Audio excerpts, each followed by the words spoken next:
Good Uh, morning. uh, do it again because I don't think it rolled Okay, I know for some reason there's a delay. Okay, so and it didn't go live.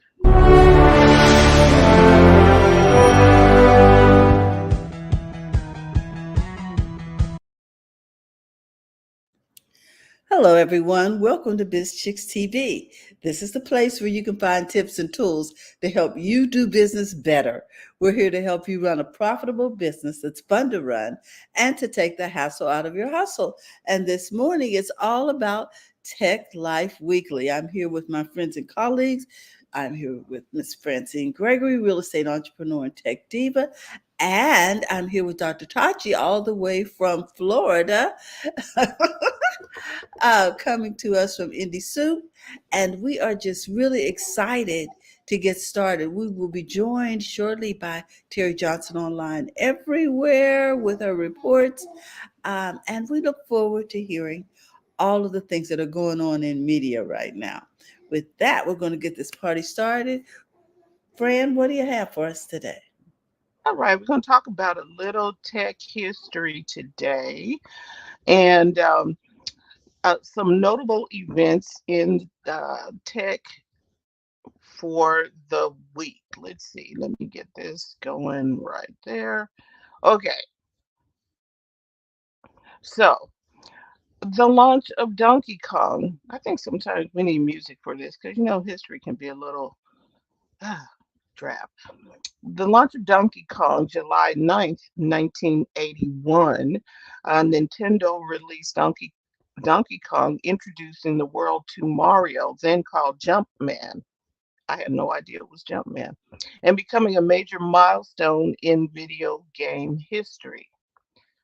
Our second little piece of information: founding of Control Data Corporation.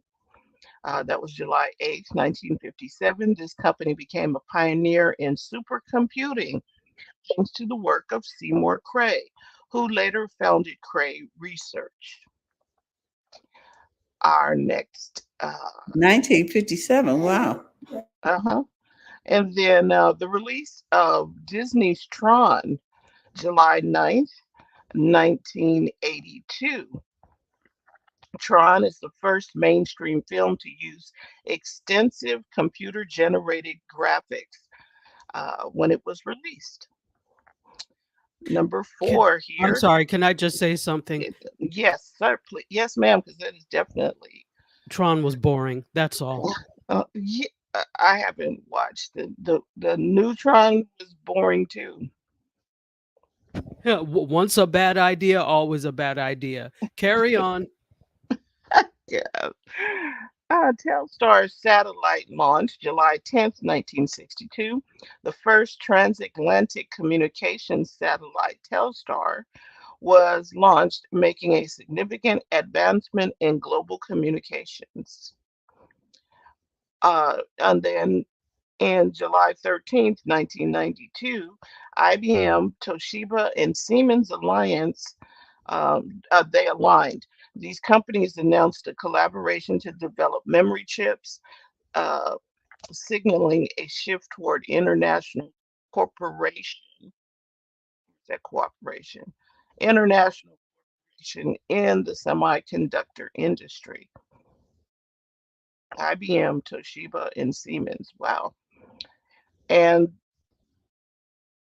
these events highlight the evolution of technology in various fields, from video games, supercomputing, to satellite communications and global corporate partners. Now, I didn't pull this from my regular source, so let me check something here. Let me see. I'm doing an experiment because my regular source, who writes these, I want to see what if ah. So I asked Chat GPT for a what happened in tech history, right? So I didn't have to do the research. Isn't that why we have the AI? Anybody? Okay. Yeah, yes. The whole purpose for the AI is so we don't have to. It's like use the calculator. And because my Chat GPT is set up for brief and not, I set my settings. I don't like stuff like lengthy and overwhelming. So the regular place that I get my tech history from has two full paragraphs about the satellite, the first international communication satellite. But we didn't get all of that this the writer wrote, the blogger wrote. We just got a synopsis. So is that what uh, it normally happens? Okay, so Dr. Tachi, you are in journalism. So when a news story goes and gets a story, they don't tell everything, right? That the blogger or the author wrote. They just kind of give us a synopsis. Is that correct? Yeah, you're really supposed to put the things in your own words when you get, because everybody gets sources from other places. Most people pull things off of the wire, like an AP or a Reuters, and then you're supposed to summarize and then add to it. Okay, and so that's what. Okay, so Chat GPT gave me the quick and very. Here's what happened, and these a couple of the stories, three of the stories were happened in tech history today. Donkey Kong. They didn't tell you about Gil Amelio getting ousted from Apple. Mm. They left that part out. And the communication satellite is in there, the Control Data Corporation. And then also July 7th, 1936, several U.S. patents are issued for the Phillips head screwdriver. And the inventor is Henry F. Phillips, and he founded the Phillips Screw Company to license his patents. And one of the first companies was General Motors for its Cadillac assembly lines. And by 1940, 85% of the US manufacturers had a license for the design. So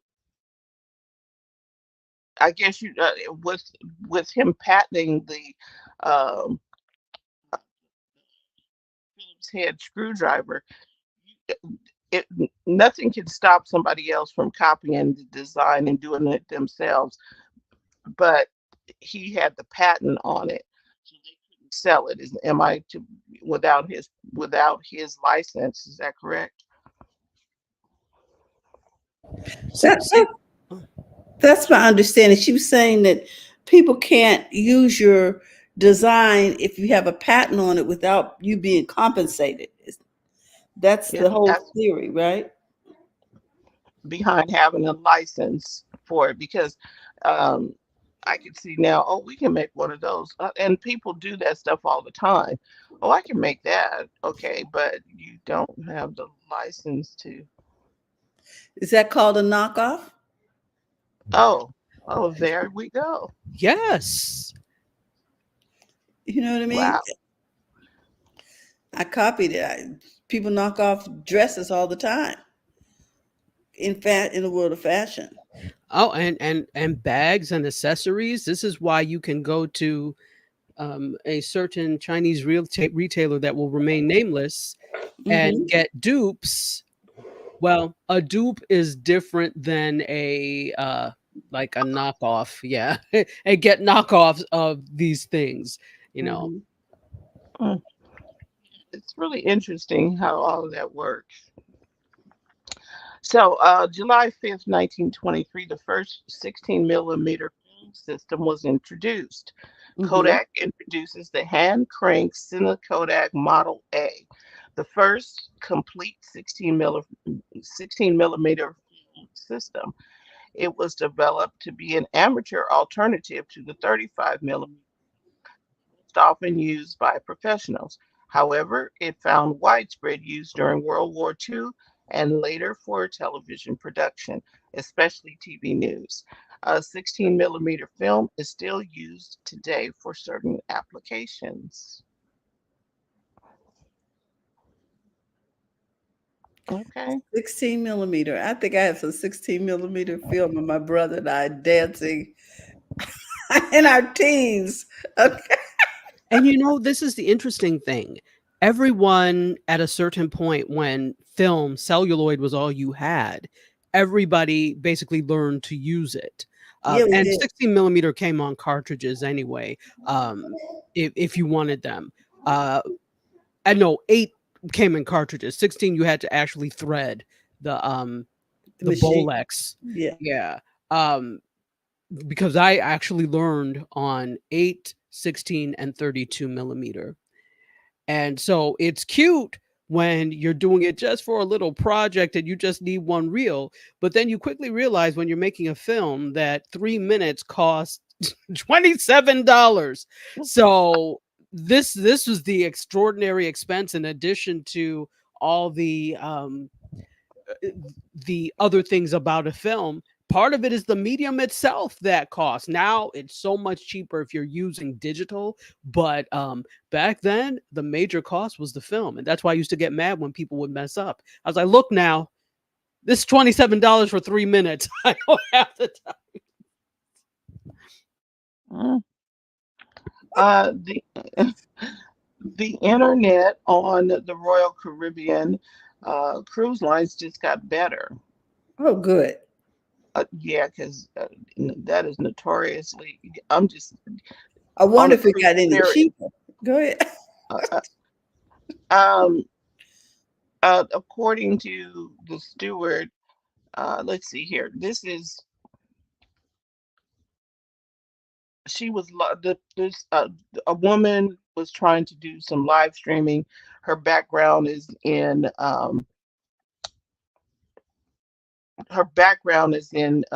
health and rehab sciences. And she said when she first heard about Royal Caribbean's Ultimate World Cruise, she had one question: Is internet included? Because there's a whole buy this package, buy that package, and I'm like, really? So they the 34-year-old holds a doctorate in health and rehab sciences. Already she ran her research, writing, and consulting business from an RV alongside with her husband, who's also an entrepreneur. As long as they could get online reliably and affordably, they would be moving the whole operation to sea for 9 months and wanted to know how different that would be. Uh, with their flexible schedules, they could visit every continent and the world while working intermittently from the ship. They decided to take the plunge roughly 6 months in. Honeycutt says it's been uh, Honeycutt says it's been smooth sailing. She couldn't believe how good the internet was on board. She live streamed on TikTok in our Antarctica. Well, there's something. Um, and she said it is a game changer. So apparently, the Wi-Fi works. There's a lot of talk here. Low Earth orbit satellite constellation operated by companies like Starlink have the potential to offer higher speeds and more reliable broadband than their predecessors that operate higher above the Earth. The cruise industry is embracing the shift.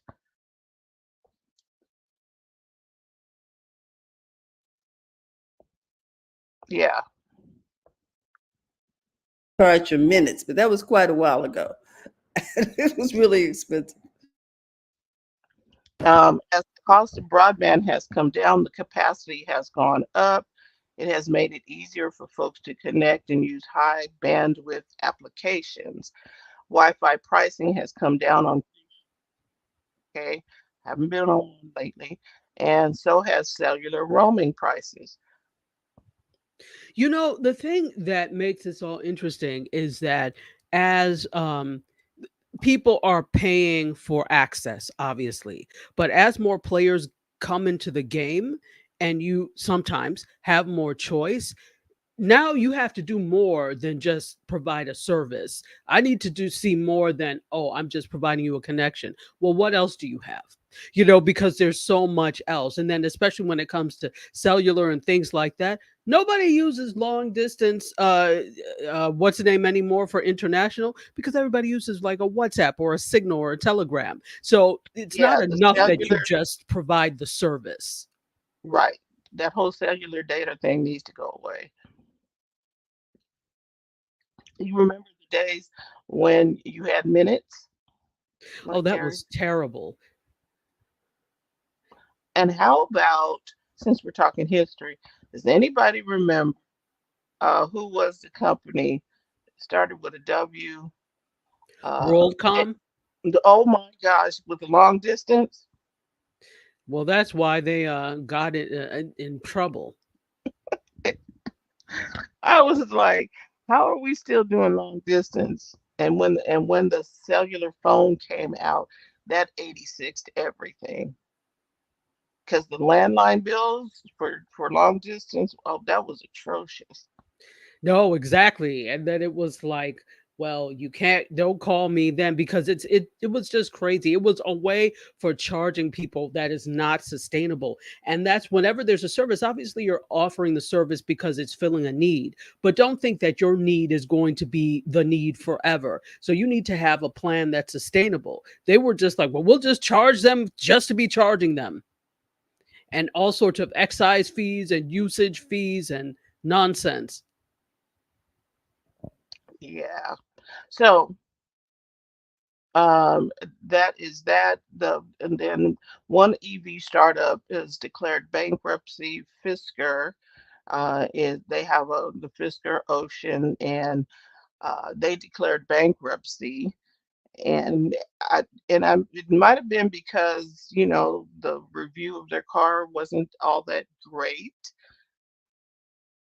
And what does a person who owns that car now do?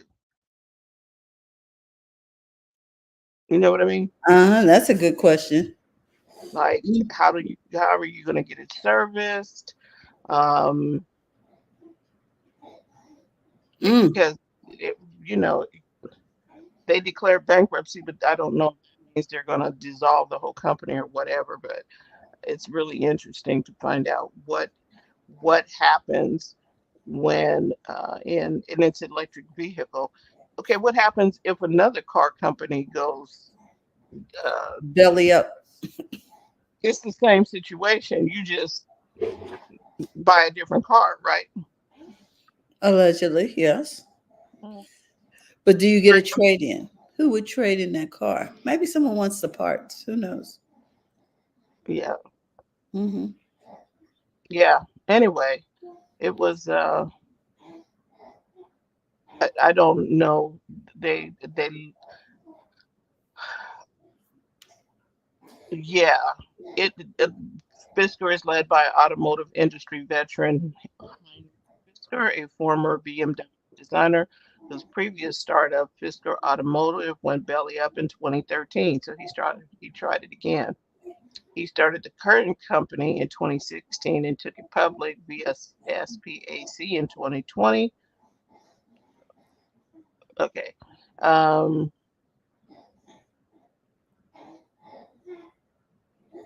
and it says here he touted ambitious goals and set out to take on Tesla. The EV maker introduced the Ocean SUV in 2019, but the model has been beset by issues. Okay, and MKHB called it the worst car I've ever reviewed. Ooh, okay, so there's a lot of stuff. Then they had a recall. Mm. TechCrunch reported that SUV's problems have included sudden power loss, trouble with the braking system, glitchy key fobs, problematic door handles that could temporarily lock them in or out of the car, and buggy software. And Fisker issued a recall for most Ocean SUVs just days before it declared bankruptcy. So there's a whole lot more going on than just an electric vehicle. Um, what is it? Going bankrupt. There was some stuff happening with the car. What was the thought process? I'm wondering. Let's produce the worst car we possibly can and see who buys it. They said they were trying to take on Tesla, but I'm like, why would you? And maybe you were doing shortcuts. Well, exactly, because the whole thing. If they're trying to take on Tesla, I'm sorry. How much was the car? I don't know. Did you mention how much? No, I did not mention the price of the car. Uh, I can type it in here, but how much is a Fisker Ocean SUV? 38,000 starting. Okay, Oh, so reduced from 52,000. okay, reduced from 52,000. So initially it was 52,000. Mm-hmm. That is okay. With that whole price point right there, go ahead, Dr. Tachi. Well, I'm wondering because they were saying they were trying to take on Tesla, Mm-hmm. and Tesla. I don't remember what their SUV starts at, but A lot more it's a than lot more. 52. A Yeah, lot more than 52. exactly. It's a because the I know they have the smaller car, right? The smaller sedan that starts at like 25. If it's not more Yeah, now at about this point. yeah, 30 something, whatever. But yeah. Right. And then it goes up like they had the larger sedan that the compact, and then the larger sedan that started at like 100. 60. Was it? No, 100, sorry. Yeah, Yeah. the largest one, the sedan for Tesla, which is the Model S, that one started like 80, Right. 90,000. Okay. So yeah, around the $100 range by the time you're finished, and Right. so it's interesting that they're saying this, that they were trying to take on Tesla. So you're trying to take on Tesla by undercutting them, and that almost never works because this is why they have a problem now. There were probably shortcuts that were taken because in order to remain the car that people want because of price, somewhere something has to be cut. Somewhere something. And I understand that $100,000 car really in a sense is a luxury car, the Tesla, and that's maybe not what they were going for, but why Okay, Tesla? but Tesla's SUV is 80, 90, $100,000 too. But Tesla Mhm. sold those so that they could manufacture the ones that were less expensive. You Correct. know, So that was subsidizing the less yeah, expensive ones because the less expensive ones were going to be cars for the masses. exactly. And I think Fisker wanted to be cars for the masses, but they were cutting stuff. Okay, getting locked in the car Mm-hmm. or out of the car. Buggy software. I hate buggy software in anything. And, okay, stuff glitching, and you're trying to drive it, and it's glitching. Mm. Okay, I think they watched an episode of Doctor Who. I don't know if you watch Doctor Who, but I do. So there was an episode where there was an automated car that people were buying that locked people in the car and drove them off cliffs. Ooh, okay, So that's not. that's not good. But I'm like, were you watching Doctor Who when you designed this? Come on now, power loss, trouble with the braking system. These are all important elements in a car running. Yeah. Sudden power loss. Sorry, I didn't see the sudden for a moment. Okay. Yeah, that and see, and it's not that the MK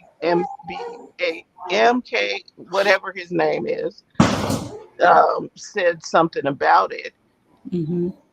It's the other people who were having the issues with it. Your Mhm. stuff was messed up before somebody ever did a review on it. So Mhm. anyway, this is making history because they are now they declared bankruptcy and they issued a recall. So apparently they did this again. I mean, they did this before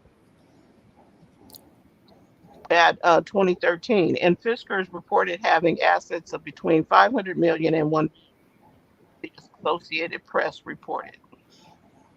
Mhm. The company estimated its liabilities at between 100 million, with between 200 and 999 creditors. The company, per its statement, said that it is in advanced discussion with financial stakeholders regarding debtor in possession financing and the sale of assets. But who's going to buy it?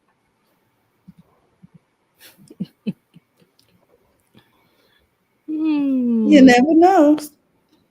Somebody might want the plant. True. Okay, that's true.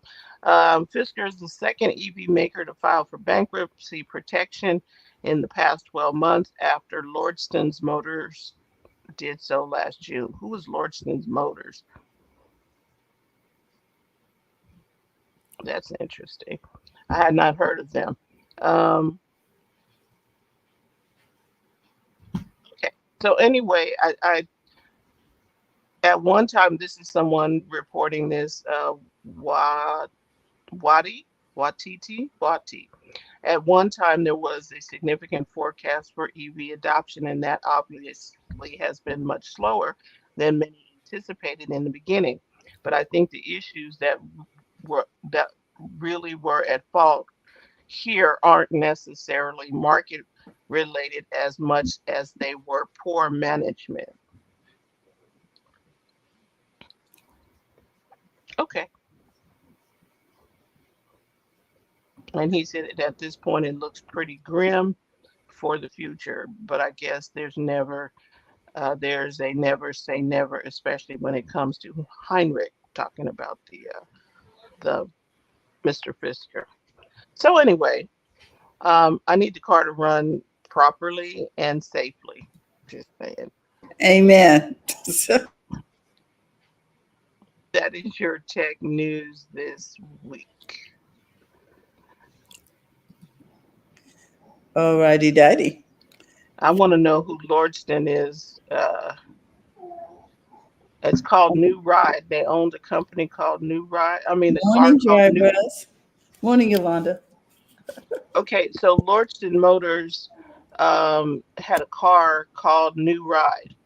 Anybody ever heard of it? A car called New Ride? Hmm. No. Anybody have a picture? Uh, Not that I know of.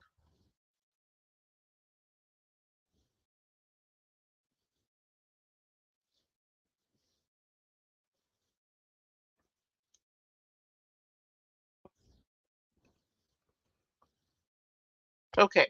Well, anyway, that's all I've got right now. I never heard of New Ride, and perhaps that's why they are not in business right now.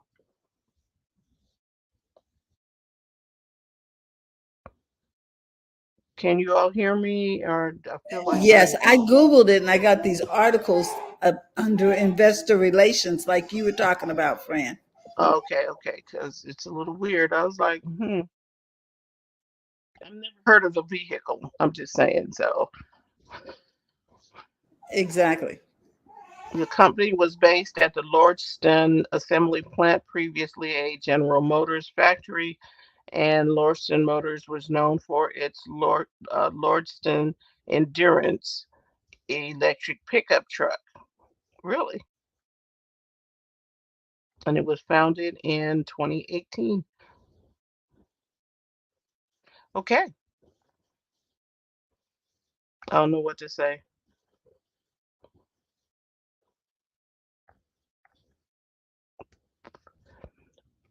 All right. Uh, uh, Terry, I think you're up. Yes, I have a very short story that I want to share with you. You know, It is so important to us about our makeup and different things. And, sometimes it's hard to get the right makeup color. You know what I'm saying? That certain mix, what I put on my lips versus, can I get it to match my complexion? Am I going to go out of here looking like a ghost? So I found this little article and I want to share it with you about how AI is helping with this situation. Okay. Oh my goodness. Let's see if we can get this. There's no audio on this. I want you to know. So I'm going to sort of stop the video in between so we can read the captions. Okay. All technology um, helps you find your correct shade. A South Korean company developed an AI based system that scans a customer's skin. Okay.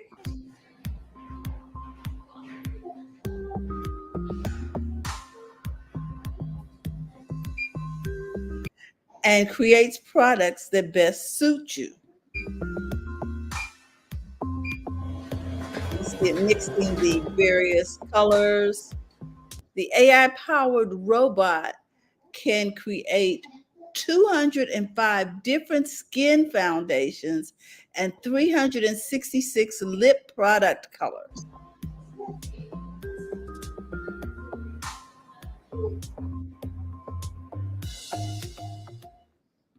Do you know you could visit national landmarks and Okay, let me monuments around the world from the stop comfort this. of your Okay. home? automated. You know what this reminds me of? What? Taking a paint swatch and going to Home Depot and Exactly. they match the colors. Sorry. Go ahead. Exactly. T. They I customize I your love paint it. color. I I love did. it because there's such a problem. I'm stuttering. I'm so happy. There's such a problem with color match and find, Mm-hmm. especially when you are someone of a deeper hue, as I should say. Mm-hmm. Mm-hmm. So you go into the store and then your match is not there. So you are relegated to mixing things. I don't want to mix. I want one bottle, damn it. So this is good. And adding on to that, you a lot of people buy makeup on online because I've Yes. been on Amazon looking at stuff and I've seen some of the comments that said, "Oh, it looks like this on the screen, but when they got it, it didn't match." It was a Just to different, get yes. rid of that, because it's like, okay, I want to buy it online because it's like, okay, I see a new lipstick line and I went to this beauty supply store way up close to the Bronx, and I'm like, well, I don't go up there all the time, but I saw this brand and I can't find it anywhere, so I went online looking for it. So because I'm like, I'm not going back to the Bronx to get this one little piece of lipstick unless I'm up there doing something else, which is Yes. kind of like it doesn't work. So I might want something in between that. How do I get it?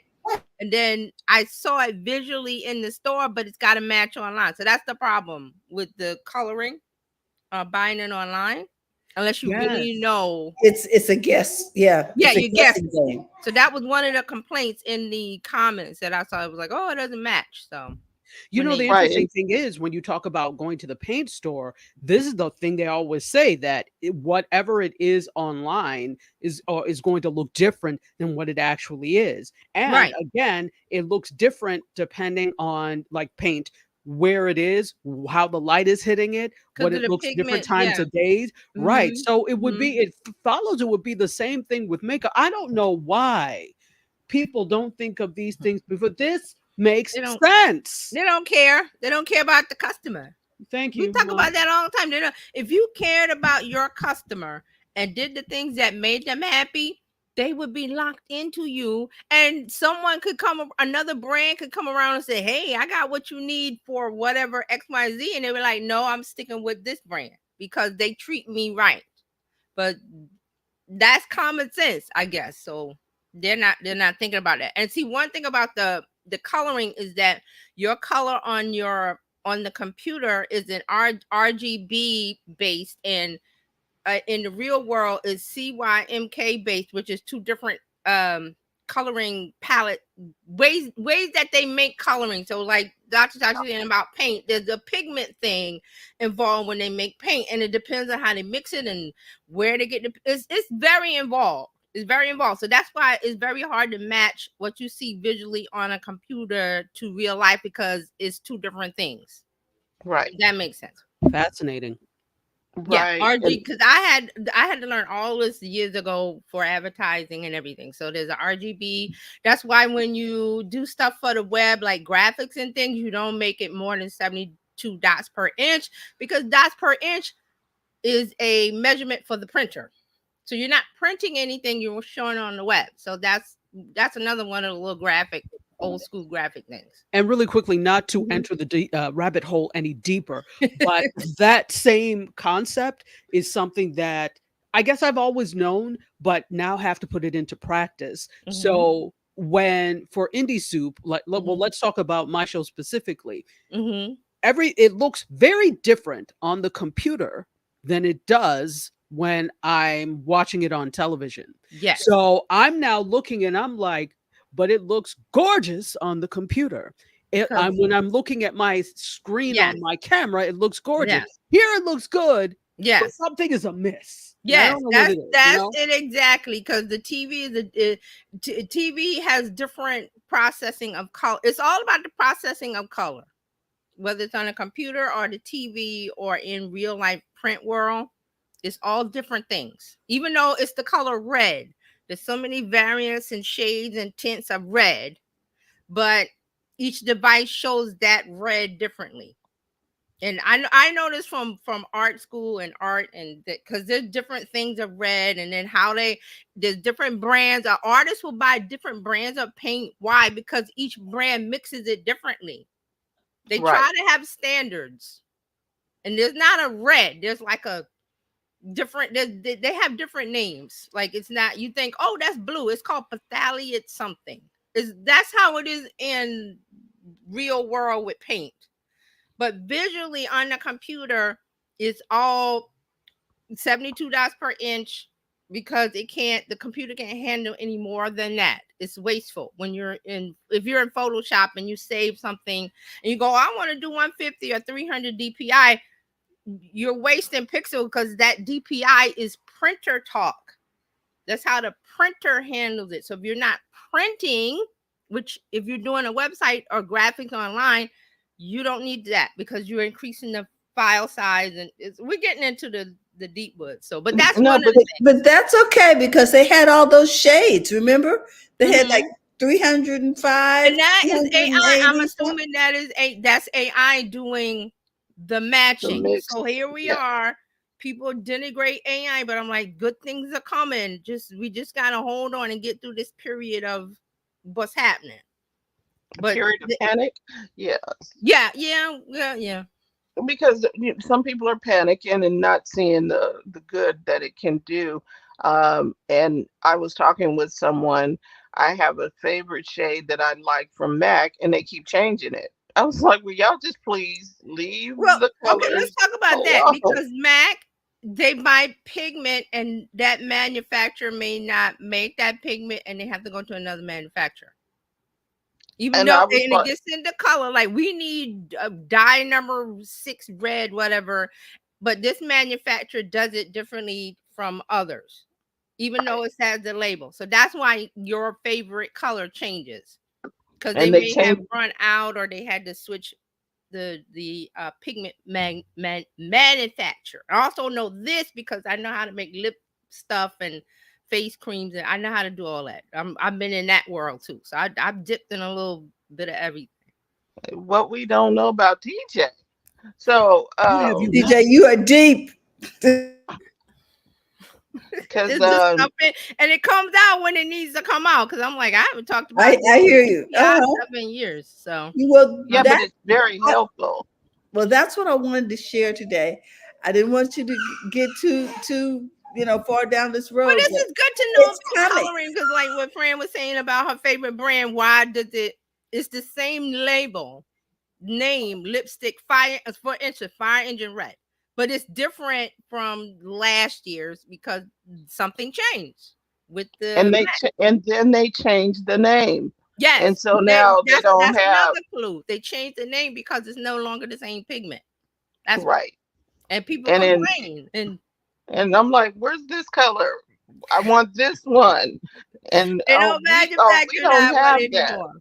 It could be like supply chain. Remember, we had those issues with stuff from China because a lot of stuff comes from China. So see, now Absolutely. you know a lot of stuff comes from China. So if something's different with your favorite product, we're not gonna blame China, but hey, Yeah, that's Well, but world. in it this just case, we're looking at South Korea, and South Korea is Korea. infamous for its robot technology Hmm. and AI. And so Right. a lot of things are happening over there. Like their Yeah. K-pop people are using AI on their albums. They're putting out albums every 6 to 8 months instead Hmm. of every Hmm. 2 years. Things are happening, people. But that's all I have. We love the story have. about the color matching. That's very Okay, and I'm going to stay here just a second because the okay. color matching, I Mhm. need that. When is it coming over here? Because Exactly. we need to match. Like Dr. Tachi says, it's a little different because tones change on Yes. based And on it's harder. It's seasons and And stuff. and even our lips. When yes. we Right, put it on our lips, we're And putting see, it on a it's harder different for people with canvas. our it's harder for people our culture with our skins because we have so many variants and different things and everything. So the major like L'Oreal, whoever, they can't put out 1,000 lines because that's why they have a lot of tints for the other cultures because there's less of a variant. Whereas with us, because of different things, history, whatever you want to say, there's a lot of stuff going on with our skin that it's like, okay, this one there's more variants. So they can't manufacture for every variant, but this helps. So hopefully they will use this and then they'll be able to match. I hope It'll so be a too. real true match for us. right. Exactly. Yes, because somebody has that name, and I'm like, Yeah, true match. I don't. Somebody has a brand. Is it They Revlon or it might be CoverGirl or CoverGirl or somebody somebody got got True it? I'm Match. like, it's not a true match. You lie. Yes, because you like, yeah. Yeah, so Thank there's a you, lot goes into that. So So that's thank my you, Terry. story. I'm sticking to it and I look forward to it just like you ladies. hey, I love AI. I'm loving what's coming. I mean, there's gonna be some bad. There's gonna be some Yeah. All right, TJ, you're up. okay, all right. Let me get my notes. I'm so excited about the AI color matching with It's like, makeup. That's a woo. big revolution. All right, this week in social media news, let's start. We always start with Snapchat, but I'm going to switch it up and start with Spotify because Spotify, whoo, we rarely hear from them. So Spotify is adding comments to the podcast. So they're going to let podcast listeners engage with the hosts with podcast comments because right now if you go to Spotify you listen to a podcast, the podcast creator or host or whatever you want to call them will say, oh, if you have comments go to blah blah blah blah blah.com because there's no way for me to go right into Spotify, but now I'll be able to leave a comment if I'm listening to my favorite podcast in Spotify. So this will allow listeners to leave comments on any episode page that supports it. It's hoping that makes them feel more like members of the community. Plus, creators will be able to like and respond to the listeners' comments while still having control over which comments appear on the page. So the podcast host will have control over, just like YouTube comments, same thing. So, but this is in and speaking of YouTube, this is why Spotify is doing it because they want to compete with YouTube. So Mhm. they're doing this, and they're saying that this began with a test in 2021. They had a broader launch in 2022. They widened the test this year, and now um, they're ready. Oh, right. They're ready. So they're saying they have more than 250,000 video podcasts available on their platform. This is what Spotify is saying. And 9 million Spotify listeners have engaged with one of the interactive features designed for podcasts like polls or Q&A that rolled out in 2021. So Spotify wants to give creators more ways to build communities which will lead to better retention, listener base, building a community, all of those things. So once people who have podcast hosts see that, oh, there's growth here, they're more likely to stay with it, because there's the thing about it's the word podcast, where you drop a podcast. It's called podcast something, podcast abandonment, or people drop off, or what have you. So they're trying to keep people engaged with podcasts. There was something else in here I wanted to, because they had a big story about this. I was like, oh, this must be a big deal. Let me see. There was something about growth. No, I don't see it. Oh, here it is. According to the company's internal data, listeners who engage with interactivity features on Spotify are around 4 times more likely to return to a show within 30 days. They also listen to 2 times more podcasts on average than those who don't engage with the features. Now, why is Spotify concerned about people coming back and returning to a show? But what's the oil that makes the engine run is ads. Ads is the money. So remember, everything drills down to the money. So that is what Spotify is doing. And let's see. We will go on to do I want to talk about this? Yeah, so this, I always like to bring new apps that they stick around or they may not stick around. So now there's a new one that Gen Z is using. It is called No Place. Has anybody heard of it? You've heard of it? Okay. Oh, Fran, you're mute. I want to hear what you. No, I haven't heard of it. What's it called? No Place. No Place. As opposed to My Place? Really? MySpace. Yeah, it's No Fran, Place. You seen it? Mm-mm. I read I saw it and I was like, shall I get a thing? And I'm like, I don't want to try and be messing with No Place. But I saw I don't know if it was your stories last week or somewhere I read the Yeah, I couldn't remember if we put this in last week or not. I couldn't remember. No, it was we did not. But please do tell, because I was like, I'm not doing it. And also, I've seen somebody on Threads. They posted a screenshot. They didn't say what it was. They just posted a screenshot and said they don't have time for this because it's geared towards Gen Z. And the screenshot is very. Remember, I showed you the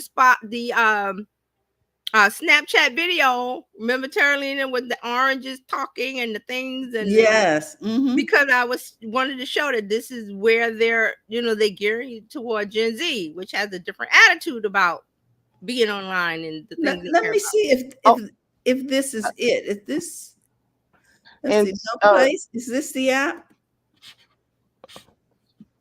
Let me see. Scroll up to the screenshots. Yeah, that's it. No, yeah, right there. That's it. Right, and this was the TG. I think this is the lady that she would see coding and stuff in the background, and she has a company. Jane, yeah, I follow her online. Yeah, I know who you're talking about. I think this is her. This is her stuff. Scroll all the way down because the name of the person that made the app will be there. There'll be information about the people with the app. The bugs. Keep going. No. All the way at the bottom. Oh, okay. Scroll up a little. Oh, Island XYZ. So if that's her, I think that's her. Yeah, I didn't get too much background on. I just got this, so we'll talk a little about it. So No Place is a mashup of Twitter and MySpace for Gen Z. It hit #1 on the App Store last week. That's really big. Yeah. So it was like, this is the thing that they're using. So that purple icon, the purple screenshot, yes, keep scrolling right there. Customize that first one with the not lemon. What was that? Chartreuse and purple. The first screenshot, customize your profile. Mm-hmm. That's what I saw on Threads, that someone had went in and downloaded the app because we're curious, and they did that, and they said, I don't have time for it. Because this is for Gen Z. All right, so this is a new app called No Place. It has surged to the top of the App Store. It went out of invite. It was invite only until last week. It came out of invite only, so everybody started talking about it and use it. It's designed to appeal to a younger crowd or anyone who wants to connect with friends or around shared interests. It's like a modern day MySpace with the colorful, customizable profiles that allow people to share everything from relationship status to what they're listening to or watching, what they're reading or doing, and more. The idea is to provide a place where people can follow their friends as well as find others who share their interests in one place. So Mm. that first screenshot that says customize your profile, that is the that's where you share what you're up to right now. So I'm assuming I didn't download it yet. I just like I don't have time. But when you come into it, that first purple one to the left, that's going to be what you see when you go in to the app or you look at people's profiles. And so that's a mini customizable profile where they can share what they're up to right now. Customize it to reflect their interests. Users' profile can feature tags, which the app calls stars. They're the interests or topics that they care about. So they're saying, for example, people put their astrology sign, their Myers-Briggs personality type, their hobbies, or their fandoms. It even has a top 10 friends section reminiscent of MySpace top 8. So this is like a mashup, and we were talking about fan base because remember I said I like fan base because it's a mashup of all the popular apps. But we talked about fan base and good luck to them. But this is geared towards Gen Z. And just from that thread that I saw on Threads, the discussion was if you're not Gen Z, you're gonna be like, what the heck is this for? Which is why I always refer to that Snapchat video that we watched. It totally was like, what is this? I'm like, that's their world. That's their mindset. Isn't it great? Well, to each his own. Yeah. So this is what they are gravitating towards. It's number one in the App Store. It's a free download on iOS and is available in read-only mode on the web. Oh, I didn't know that. They don't have any monetization plans in place yet. So they're saying this is competing with other apps like Wiz, Wizz, Yubo, Yubo, Perp, Purp, LMK, and others. So there you go. That's the new hot app. And then let me check on my phone. Let me see if it's number one, if it's still number one in the App Store, because that was why it became news. And I was like, well, what is this? I've never heard of it. No place. Yeah. So let me see if it's probably still number one. Let me see. No. Mine says Temu or whatever. Temu. Yeah, people love how that. they pronouncing it. I don't see it here. I see it. It's called no place does not have a space. That's why. Okay. But they said it was number one on the App Store, and I'm like, I don't see any number one here. It doesn't tell me, because normally it tells you the place, position, right? Yeah, the position. So this it's not number one anymore. Was it Temu's number one? That's been on top forever. Yes, the shopping app. I'm guessing probably that now that people have had a chill, because look at it, 3.9 stars. Yeah, they've had a chance to look at it, and it may be a little not quite where it's supposed to be yet. This could be lemonade and be real. Hey, look. So here's the reviews. Apps. Good app, but I have a bug. So this is one thing about Gen Z. They do not hold back on their opinions. So this thing was like, okay, it was number one last week. It ain't there anymore. So we shall see. They said their favorite feature is the amount of customization you have. Okay. But anybody not Gen Z was like, and this, this is based on one or two things. They were like, nope. Nope. No. All right, so we're gonna move on to Snapchat. Let me find my place because I did not put these in order. Oops, I did not put Snapchat stuff. Okay, I think that was last week. Well, last week we if you want to talk about it because last week we did a replay or did a Mhm. For yeah. No, I mean, I don't. From last week, I archive it, so I don't. I okay. will have to go into the archive. I was just Oh, thinking, but YouTube has some. Let me go to YouTube since that's what was on my mind.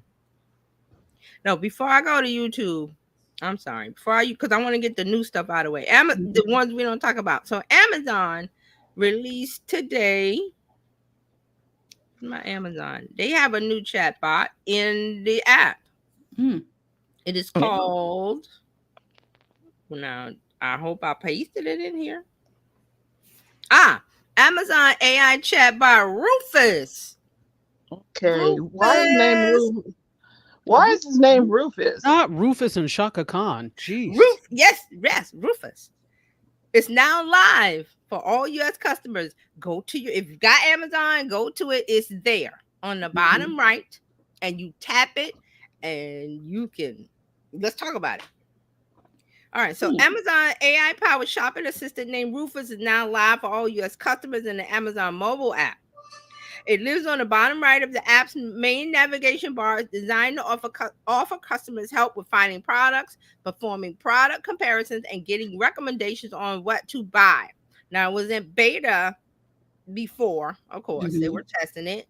Now, Amazon has made an announcement today saying it's available to everyone.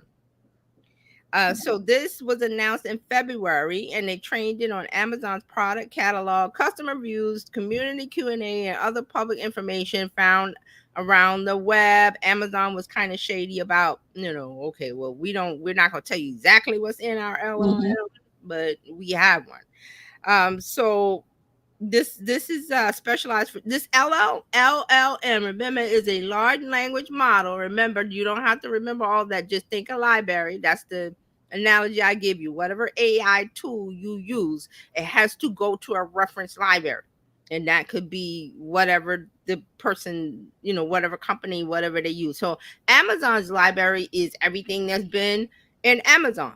That means if you wrote a review, you're in there. If whatever, the people that have been doing the live streams and all of that is in here.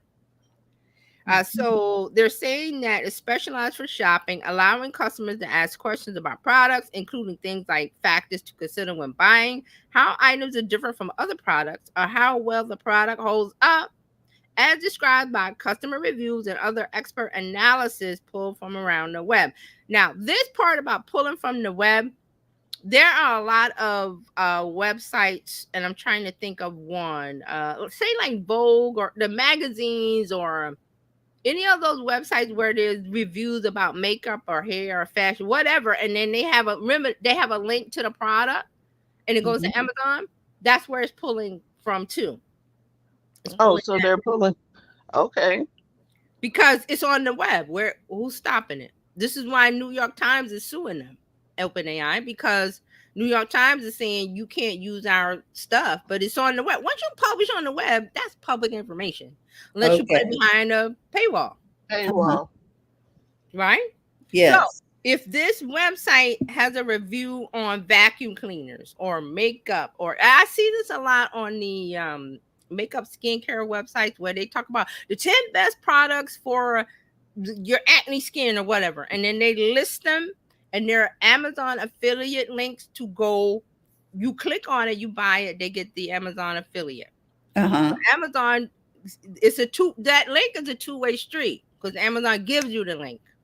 So Amazon has AI that goes, oh, they're talking about this product, blah blah blah. They go to that website, suck it all out, and bring it back to their AI. Rufus puts it together when you ask a question. That's how it works. So they're saying, for example, customers could ask things like what to consider when buying headphones, what to consider when detailing my car and home, what are clean beauty products, what do I need for cold weather golf, and more. Plus, customers can chat with Rufus by telling the AI something they want to do. Like, example, I want to start an indoor garden. The chatbot will then provide suggestions on what to buy to accomplish that task. Okay, so So this is what Amazon is doing. So this is the all I see these chat bots and um, chat GPT, the AI is really what we got when we first did the digital voice assistant. It is the digital voice assistant, Yeah. but it's more capable now than it was when it first came out. Yes. Exactly. Yes, More because information. now you can the things that you can do with Rufus, you could probably do with your voice assistant. Your device, the Yes, your device device. that you have right now, A or S or Meta, whatever you can Mhm. do with the device that you already have. Hmm. You Yes. don't need to, Hmm. right. But it makes stuff a lot easier. Like I was just thinking about if I wanted to find, I'm looking for natural sunscreen, Yes, right? whatever you're looking for. Instead of you doing a visual search and taking time reading Typing it reviews, in. the AI takes all of those things, that information, and when you ask a question, it goes doo-doo-doo-doo-doo-doo, it goes out and crawls and brings that stuff back and makes it palatable for you to read. Like, okay, humans need to read la la la la. So it knows how to format it stuff, to show you what you're answering, what you're asking, the answer to your question. And I want to show you here. I'll bring up it's a little screen share of it. This is it. So this was TechCrunch. Rufus. You see Okay. that? It's the Mhm. little it's the orange and teal plus icon, Uh-huh. and you tap Yeah. on it. You tap Oh. on it, and then here we go. There's the screenshot. So this is somebody, and let me make this bigger because this is small. Just make this a bigger. Okay, so this is backpacks, and you ask, what's the material of the backpack? And Rufus tells you what the material of the backpack is. It says the backpack is made of durable water, and this comes from the product description when the manufacturer put it up. Mhm. Also, if somebody has done a review on this particular backpack, it will take that information too and amalgamate it and give you an answer.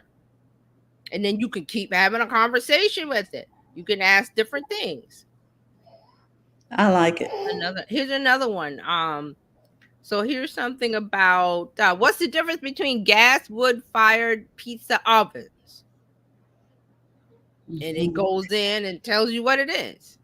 And then it will show you customer reviews. And then it will show you reviews where, like I said, Amazon affiliates that have links on a website that say, for this, Good Housekeeping would have an article about the 10 top best, or the difference between whatever it is. They have a link to the Amazon affiliate now.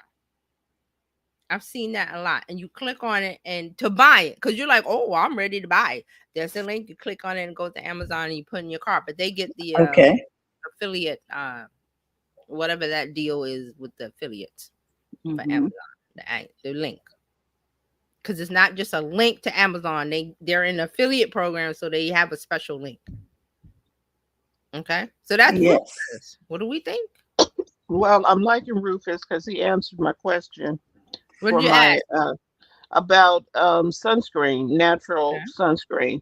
Okay. You know what I mean? And what Mm-hmm. to look for in natural sunscreen, he says. When selecting natural sunscreen, prioritize broad spectrum UV protection from mineral active ingredients like zinc oxide and titanium dioxide. Look Mm-hmm. for formulas with nourishing botanical extracts and oils that absorb easily and provide long lasting defense against sun damage. Here are some great options. Uh-huh. Now, Okay. what did people do yesterday when they wanted to look at sunscreen in Amazon, but Rufus wasn't there? So you would go in and type sunscreen, Sunscreen right? And or then it would natural suns. natural sunscreen, and then the products will show up. Which one do you pick? I don't know. So some people look at the reviews. Some people go out of Amazon and go to Google Hmm. and do a Google search, and then they get those review pages that I just Hmm. talked about. Good Housekeeping, whoever, they do them.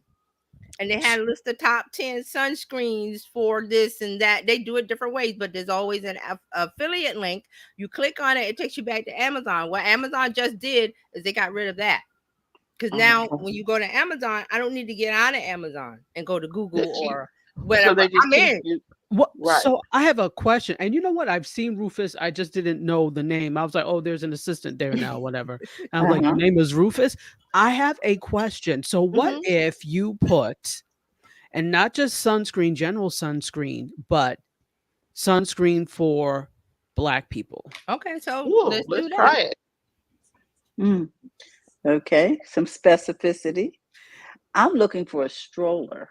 Okay, so you I'm put gonna be- in I'm what? going to be using Rufus soon. Yeah, so I need a stroller for I need a stroller for age group because there's different strollers. So Okay. different how old the So, child. shall I be politically correct and put African American, or do I want Black? Well, No, do it naturally. Don't say African American. Put Black people. Put exactly what Dr. and Toxie said. remember, not all Black people are African Americans. Right. So just put what Right. Dr. Toxie said. Don't self-edit with AI. Just straight into, and then you refine to what you want. Okay. Oh, I should have hooked up my phone so we could do Yeah. some Hear it? real-time searching. Oh, it's Okay, so when selecting sunscreen for darker skin tones, look for formulas with mineral filters like zinc oxide, titanium that provide broad spectrum protection without leaving a white cast. Prioritize sunscreens with nourishing botanical extracts and oils that absorb easily and provide long-lasting defense against sun damage. Here are some great options. Unsun mineral tinted face sunscreen, Black Girl sunscreen. Okay. That's the name of the product. Yeah, there's a product called Black Girl Okay, Sunscreen. cool. See, look. Yeah, and see, I didn't know about that one. Me either. I was like, what?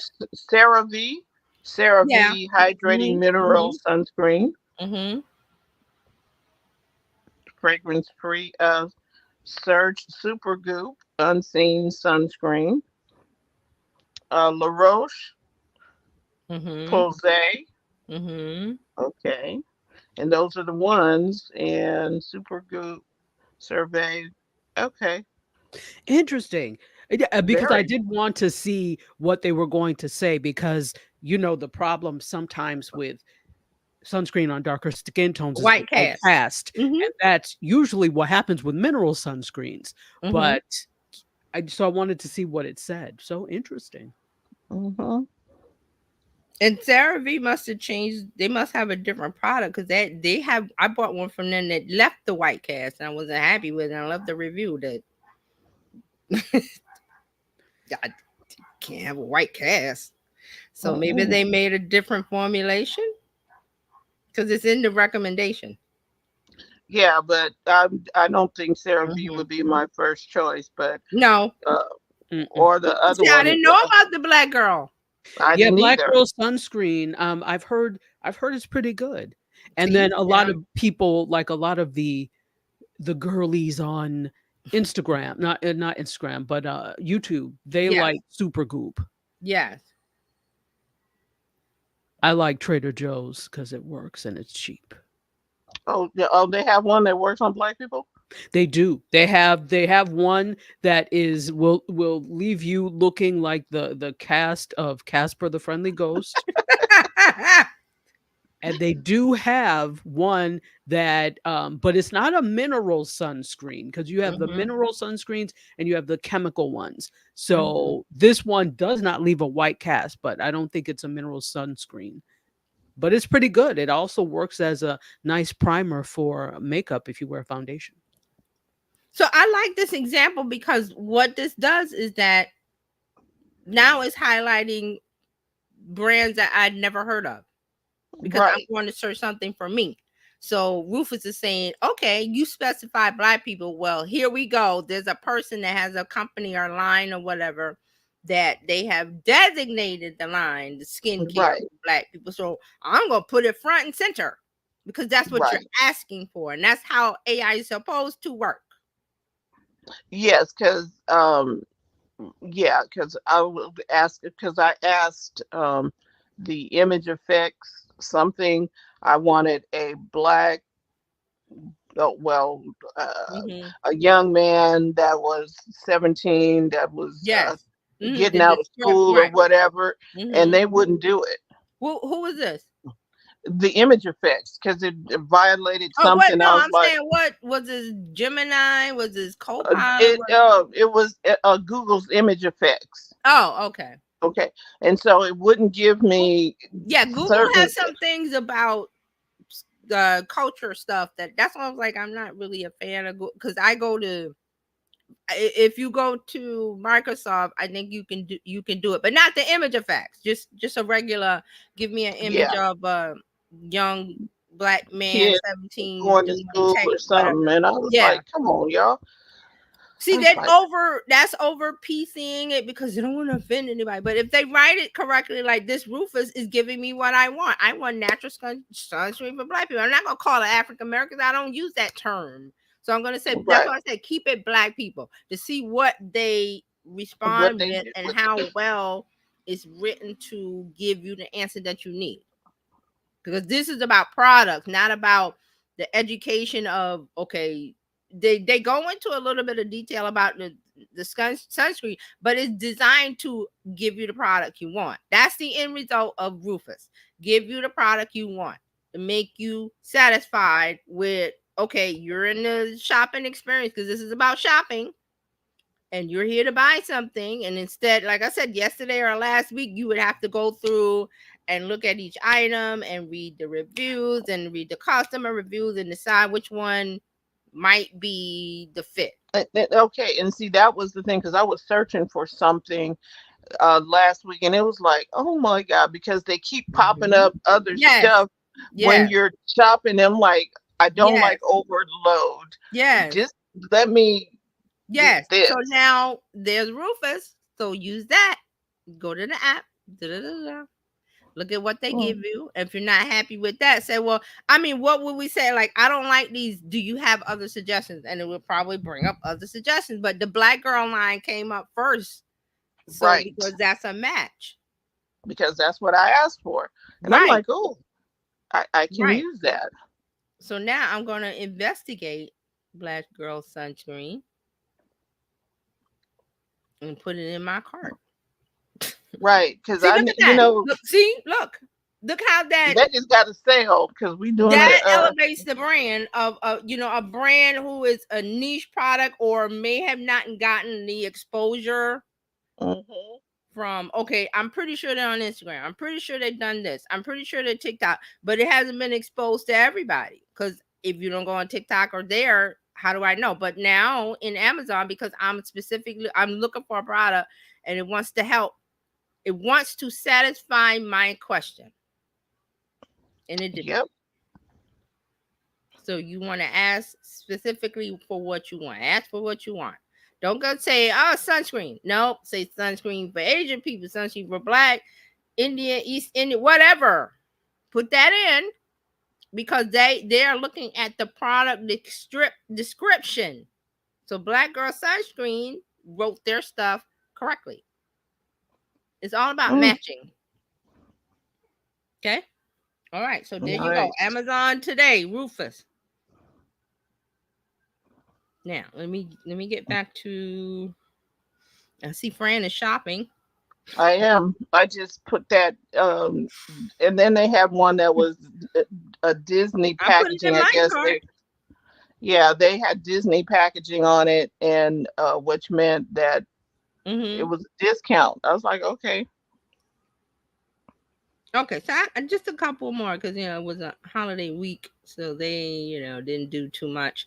YouTube has announced a set of new features for YouTube Shorts. They're trying to copy TikTok with the way that TikTok lets you edit and add different things. So it's 6 new tools that will help creators craft their shorts videos, including those that will automatically transform longer videos into shorts, among others. YouTube is copying TikTok's popular text to speech option which provides automated narration on your clips. This is what YouTube says. With text to speech, creators will have even more ways to express themselves by having text on your short narrated or spoken out loud.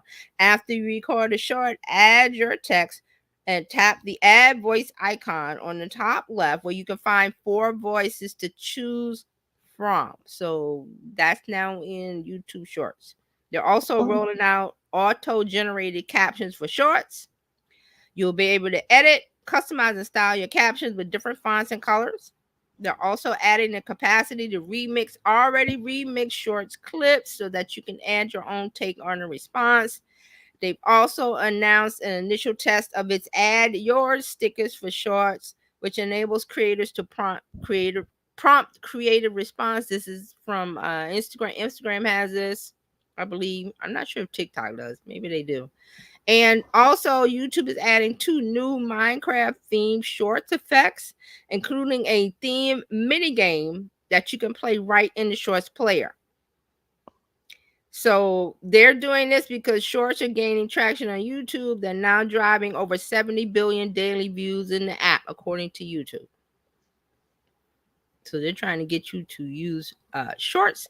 Also, YouTube has updated their eraser tool to help you remove copyright music without impacting the other audio in your video. It's an updated eraser tool for creators so they can easily remove any copyrighted music from their videos without affecting any other audio, such as dialogue or sound effects. that's So good. they're saying their updated erase song tool helps you easily remove copyright claim music from your video while leaving the rest of your audio intact. That's the quote from YouTube, the YouTube chief Neil Mohan. Mohan? Yes, Mohan. YouTube says that at times the algorithm might fail to remove just the song.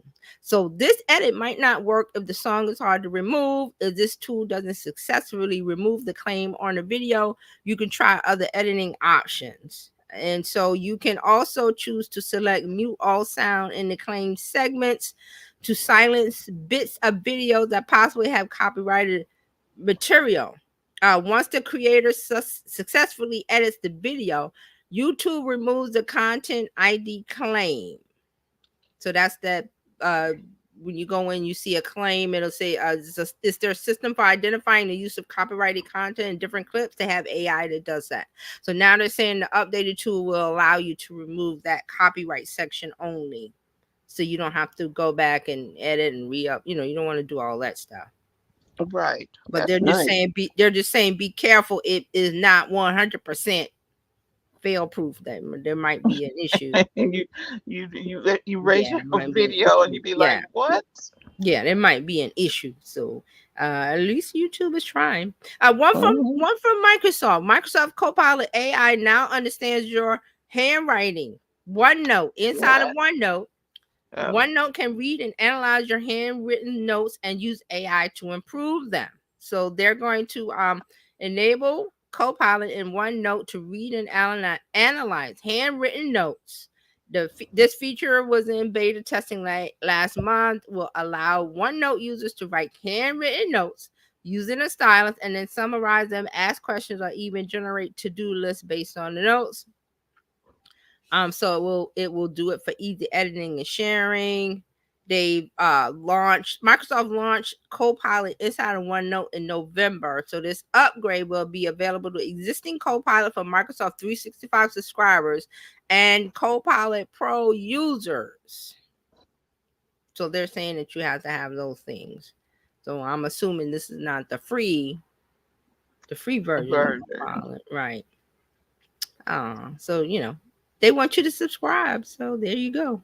They got to give you little things to subscribe for. One from Google. Google Photos is working on a weekly photo journal you can share with friends. And this is they're working on this. The test showed a new My Week feature that could let you share weekly photos with friends and family members.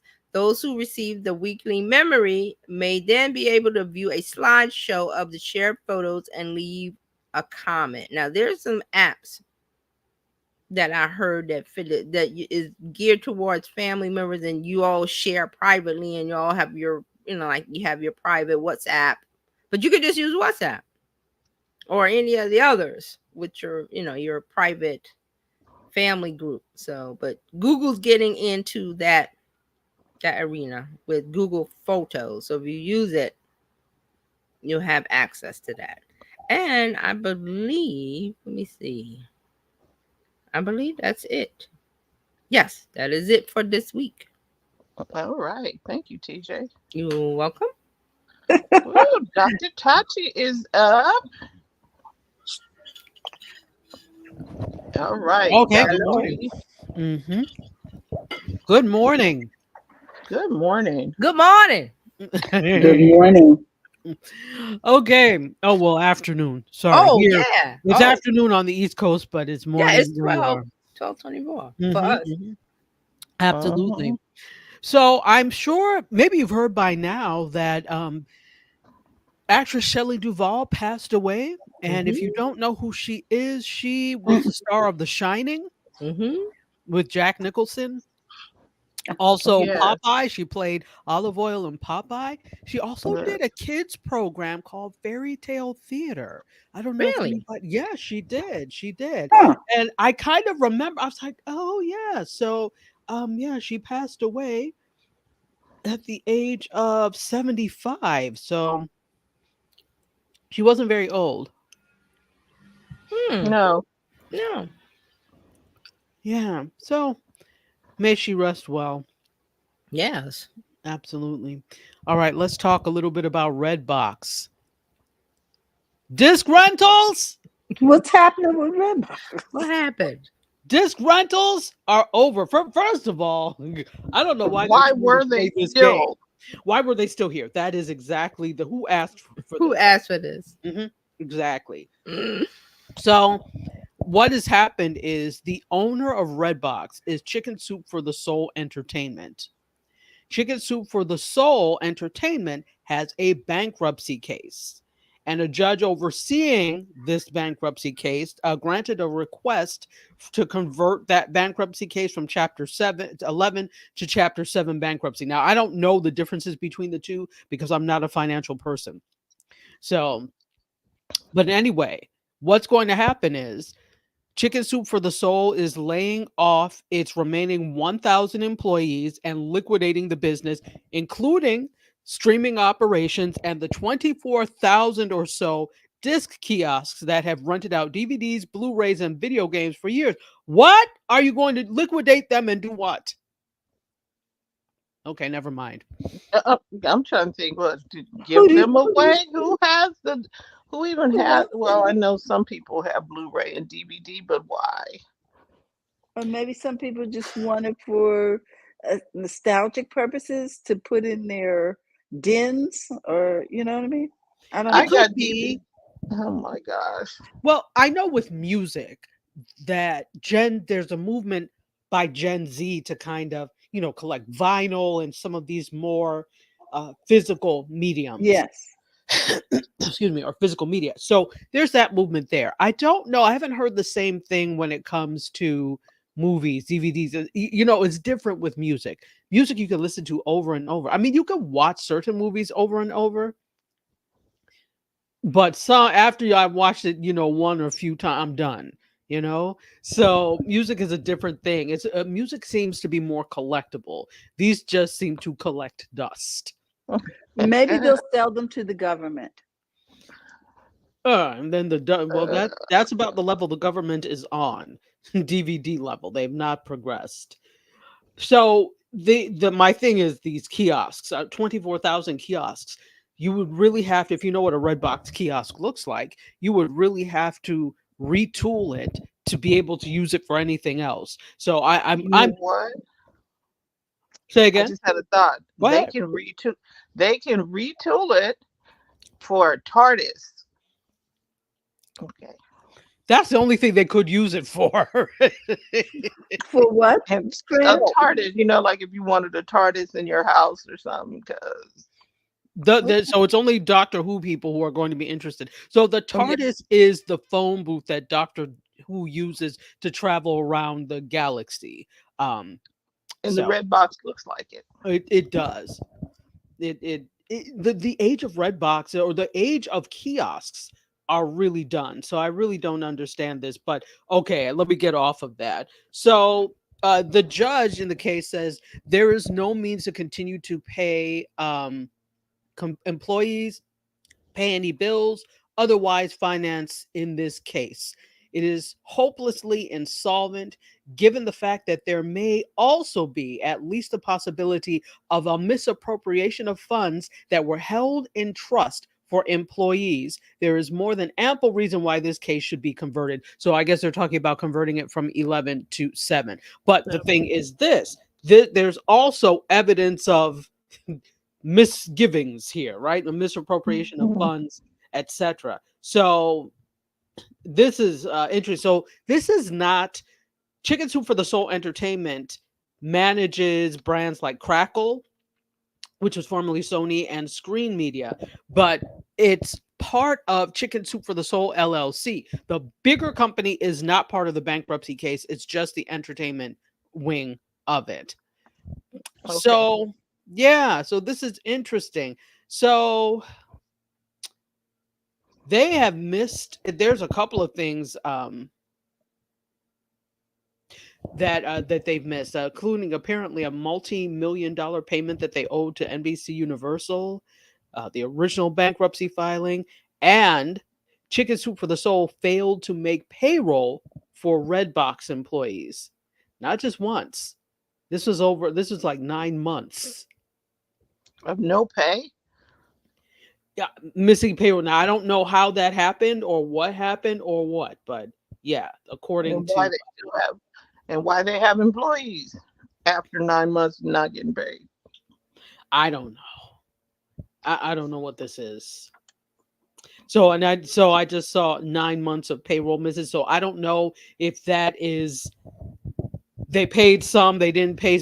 I don't know. They're robbing Peter to pay Paul. They're reshifting and organizing things. They were just basically not good stewards of their money. So as a result, they're filing bankruptcy. So you will not be able to go and get your wonderful DVDs or Blu-rays anymore from the supermarket like you were going to do that anyway.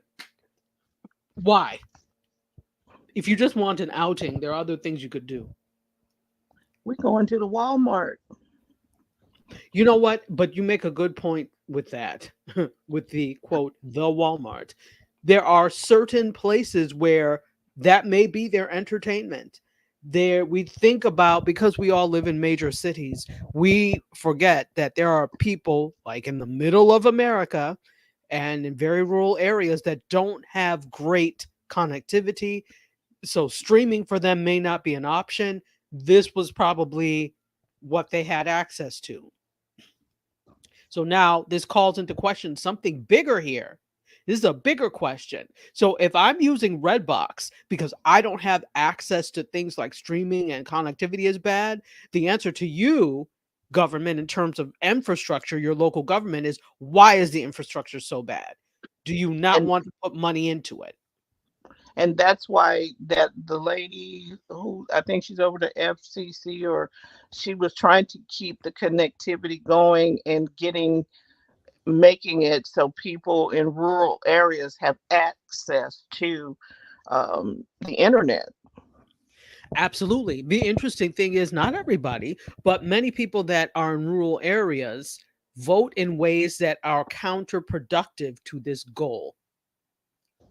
So, that's one thing. So maybe they don't care, but you're going to care when your child cannot do their assignments because you have such terrible connectivity. But yet you voted for a regime that doesn't care about that.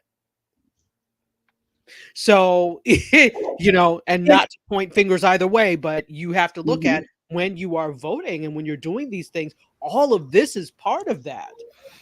Yeah, It very affects important. food prices too, because farmers cannot analyze their soil because they can't get a connection to see, what's going on with the watering, with Yes. the fertilizer, Mhm. and it keeps them restricted as far as applying technology. Yeah, technology is a big part of things that we didn't think would be a part of, like you said about the farming. Yeah, and then on their tractors, the new tractors Everything. Yeah, have these computers Yeah. built into them. Yeah.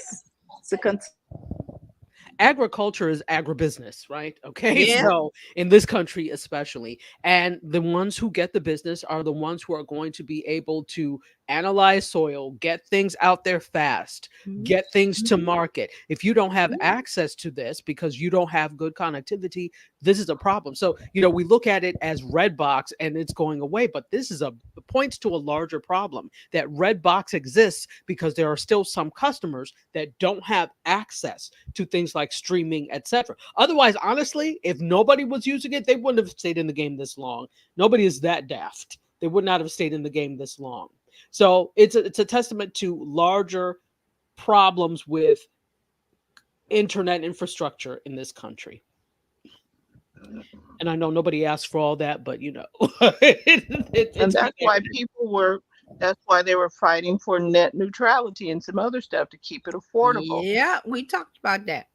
Yeah, net neutrality is a huge thing because again, and net neutrality would really helps directly people in rural areas, etc. Because again, we're talking about net neutrality being the people who can afford to pay these high prices for like unlimited internet, they will have that. Everybody else who can't pay that, yours will be throttled at a certain because this is all you deserve. And so that's you. They're talking to you again. So many times people that live in these areas vote in ways that are counterproductive to that. And I'm like, well, this is not to say everyone because I don't want to paint it with a broad brush. But we've seen if you look at patterns, I'm like, but why would you? These are it's the same thing as here. You have a huge, and not to get political, but you have a huge Latin American population and a huge Cuban population, very big Cuban population. Yet they tend to vote in ways that are counterproductive to who they are. I'm like, the people you vote for are the ones that would send you back in a minute to Cuba with no boats. Oh, So it's the same thing with this, that all of this is important. It's not just about voting, just voting. It's about looking at your needs and not the puffed up needs that people say you should think about. You should think about what you actually need, what works or helps you in your day to day. So, that's another thing. That's a public service announcement for go vote because you may not have connectivity anyway. So, next thing I want to talk about. I talked about this. So stop laughing, Terry. I talked about this on Pop Gumbo yesterday. Pop gumbo. Yes. I'm enjoying doing that. So Which is on shorts, right? That's where I see it. It's what on your happened? shorts. It's on Pop Gumbo. It's on your short channel. I've seen it. Yeah. Short. Okay. Yeah. So they share it out from the Kenny Burns show. They usually collab with me on it, and Okay. then that's how it gets on my timeline. And then I play it on Fridays for Indie Soup. Right.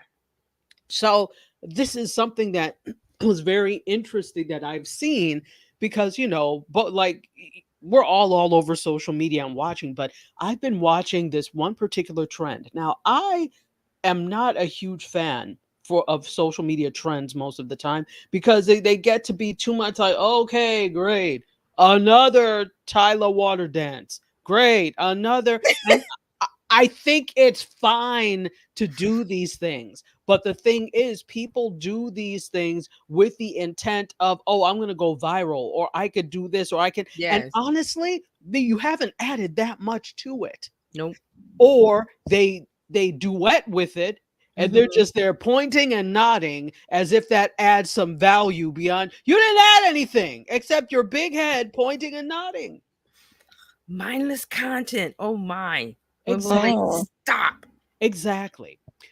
However, there's one challenge or yeah, I guess I don't know if it's a challenge, but it's a set of videos, the 90s sitcom videos. Really? Yes. What's And that? so it's actually the hashtag is 90s sitcoms be like. Oh, I seen that. I didn't know what it Yes. was. Yes, and actually, if you, I don't know if you want me to do it or if somebody does it. If you Let me see. go I can to, find it. I'll if do it. you go to like a online, like a TikTok or an Instagram, and you type hashtag 90s sitcoms be like,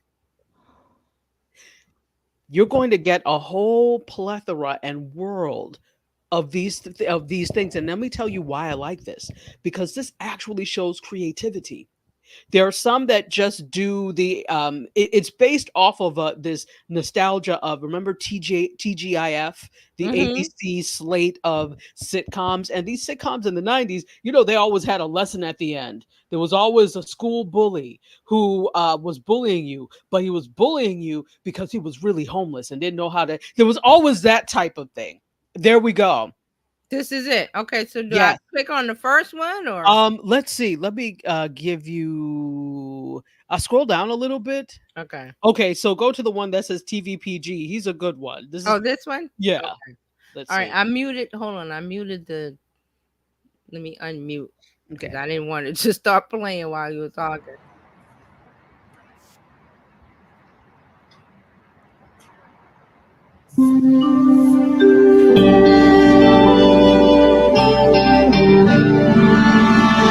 So it's a whole thing of this and what they do, and he actually Oh, this. it's short. Okay. Yeah, Yeah, they're I was like, what short, but happened? then there are longer ones. If you go Oh, to his actual account. okay. Let me go to So this. go to his act. Okay. So they're short ones like this, but then you Mm-hmm. go to his account, and if you click on like one of the ones that has the building in front, he's actually This um one? No. yes, that's a good Not one. this one? No, that's this All one. right. That's his mom. That's Maybe him. this one? That one. There we go. So take a look. Ernest, what are you doing in my closet? I was hoping to find something cute, but your wardrobe is hideous. And don't even get me started on your mamas. Ernest, when are you going to turn back into Ernestine? Who? Ernestine. You know, the crazy, kooky, annoying girl that you really are. You are so silly. Okay, I'm not gonna I'm play not. the whole thing Yeah, because don't play the whole thing. So yeah, but what you that's what it heard, is. Like they have they're doing a taken skit. right, but what does that skit remind you of? What show does it remind you of? I don't know. Family Matters. Oh, So the premise of a lot of these is they've taken these sitcoms from the 90s, but most of them are using family members matters. So that song you heard, the short yes, the that's little. from Family Matters. The Okay, laugh track, the way the characters act. So what you're seeing in all of this is that same thing. listen, I just understand why he's showing the building because, like, remember on Martin, every Right. episode showed showed his Exactly. apartment. So this is that's called an establishing shot, and it establishes where the action takes place. So Okay. in the 90s, that was a We need popular to make thing sure to the house do. is clean and that dinner can be ready in the next Oh, hour or now so. I see. I have a guest This is coming over. the little girl Now, that young lady, we did disappeared. not communicate The, with you Yes. about a the guest coming sister, and they over. got rid I of know, her. I'm sorry, but it's not just any guest. It's a celebrity guest, DJ Mackie Mac. I saw him at the mall, and I boldly asked him if he wanted to perform at our homecoming. So he's Okay, I got it now. And so this is Mhm. the premise of a lot of them. And the thing that I like about this is that it's creative. These characters, Right. even though it's the strain of what you would have seen in the 90s, they have sat down, come up with a whole scenario, wrote out a Okay. script. They are Okay. actually also playing all the characters of gusto, and it takes a lot of creativity to do that, unlike Mhm. some of the other challenges. Not that it doesn't take creativity, but there's really work being put in there, and I think Right. this is why this is resonating. And then some of the things are ridiculous. So okay, I'm going to show you mine. That I did one as part of the pop gumbo, so I'm going to show Okay. it to you, and it was kind of poking fun at it but also participating. Hold on, let's see. Okay.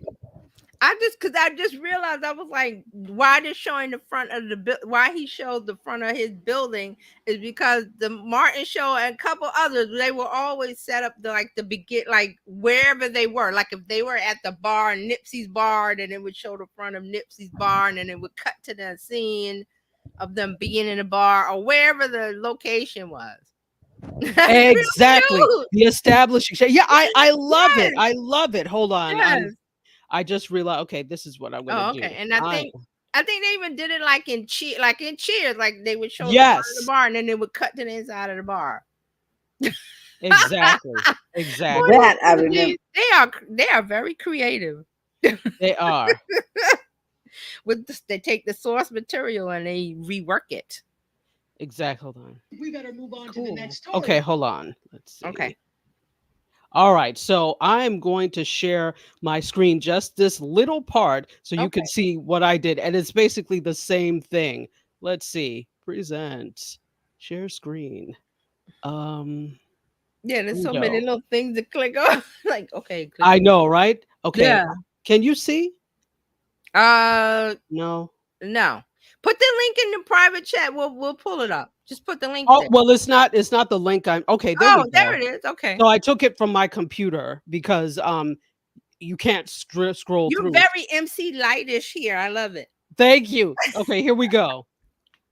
Came up with 90s style type sitcoms again. Let me know in the comments.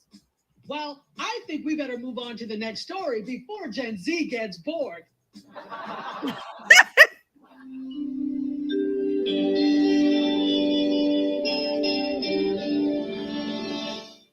So I did the same thing basically. That's hilarious. Oh my God. I did not know about this 90s sitcom thing. Yeah, it's a huge thing. Let me stop sharing. It's a huge thing. Hilarious. I love that. Yes, and I said, all right, well, I'm going to talk about it. I might as well do with the challenge too. You might as well do See it. if I can do it. So, but you know, I love doing this type of stuff. But let me tell you how much work it is to do costumes. It's a lot of work, right? So that's why I don't do it all the time, because it's a lot of work.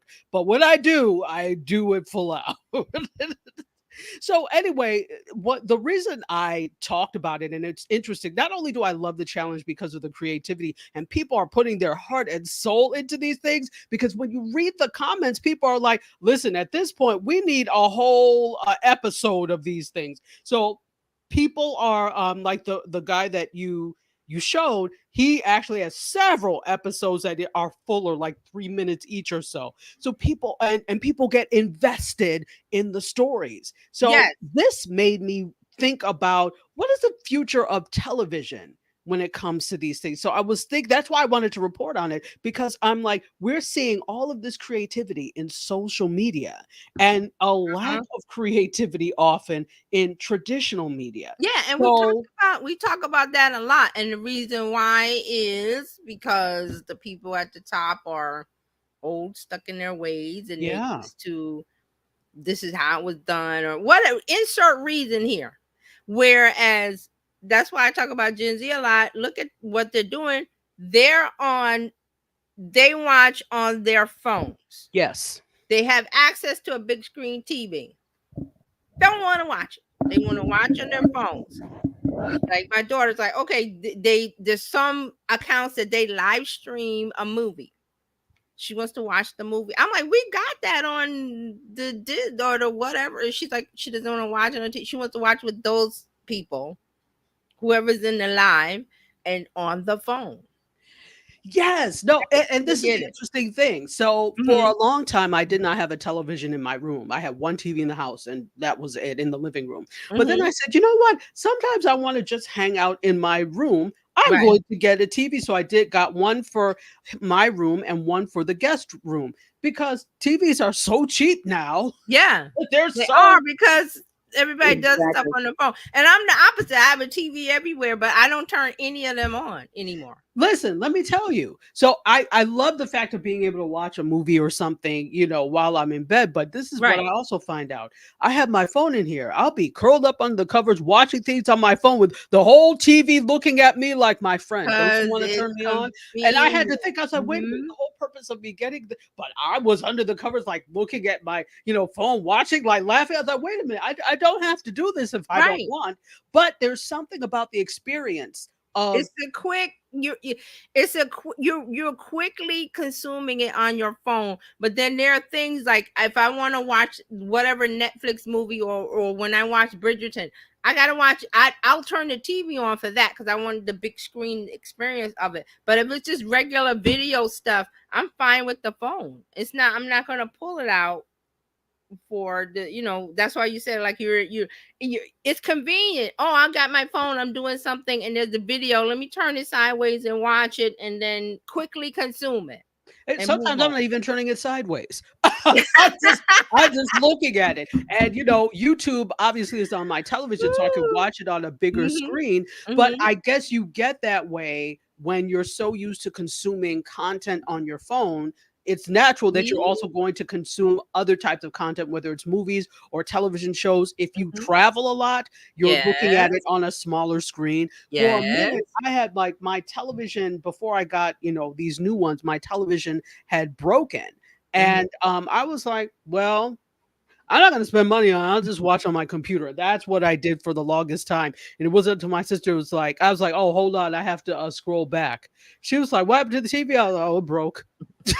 Well, But see, that's the finally, thing. That's the thing. It's like, okay, the big TV that we have is like, if I want to watch something, or you got friends over, everybody wants to, but you're consuming on you're on your laptop or your computer because that's where you are most of the time. It's about that's why I said it's always about user habits.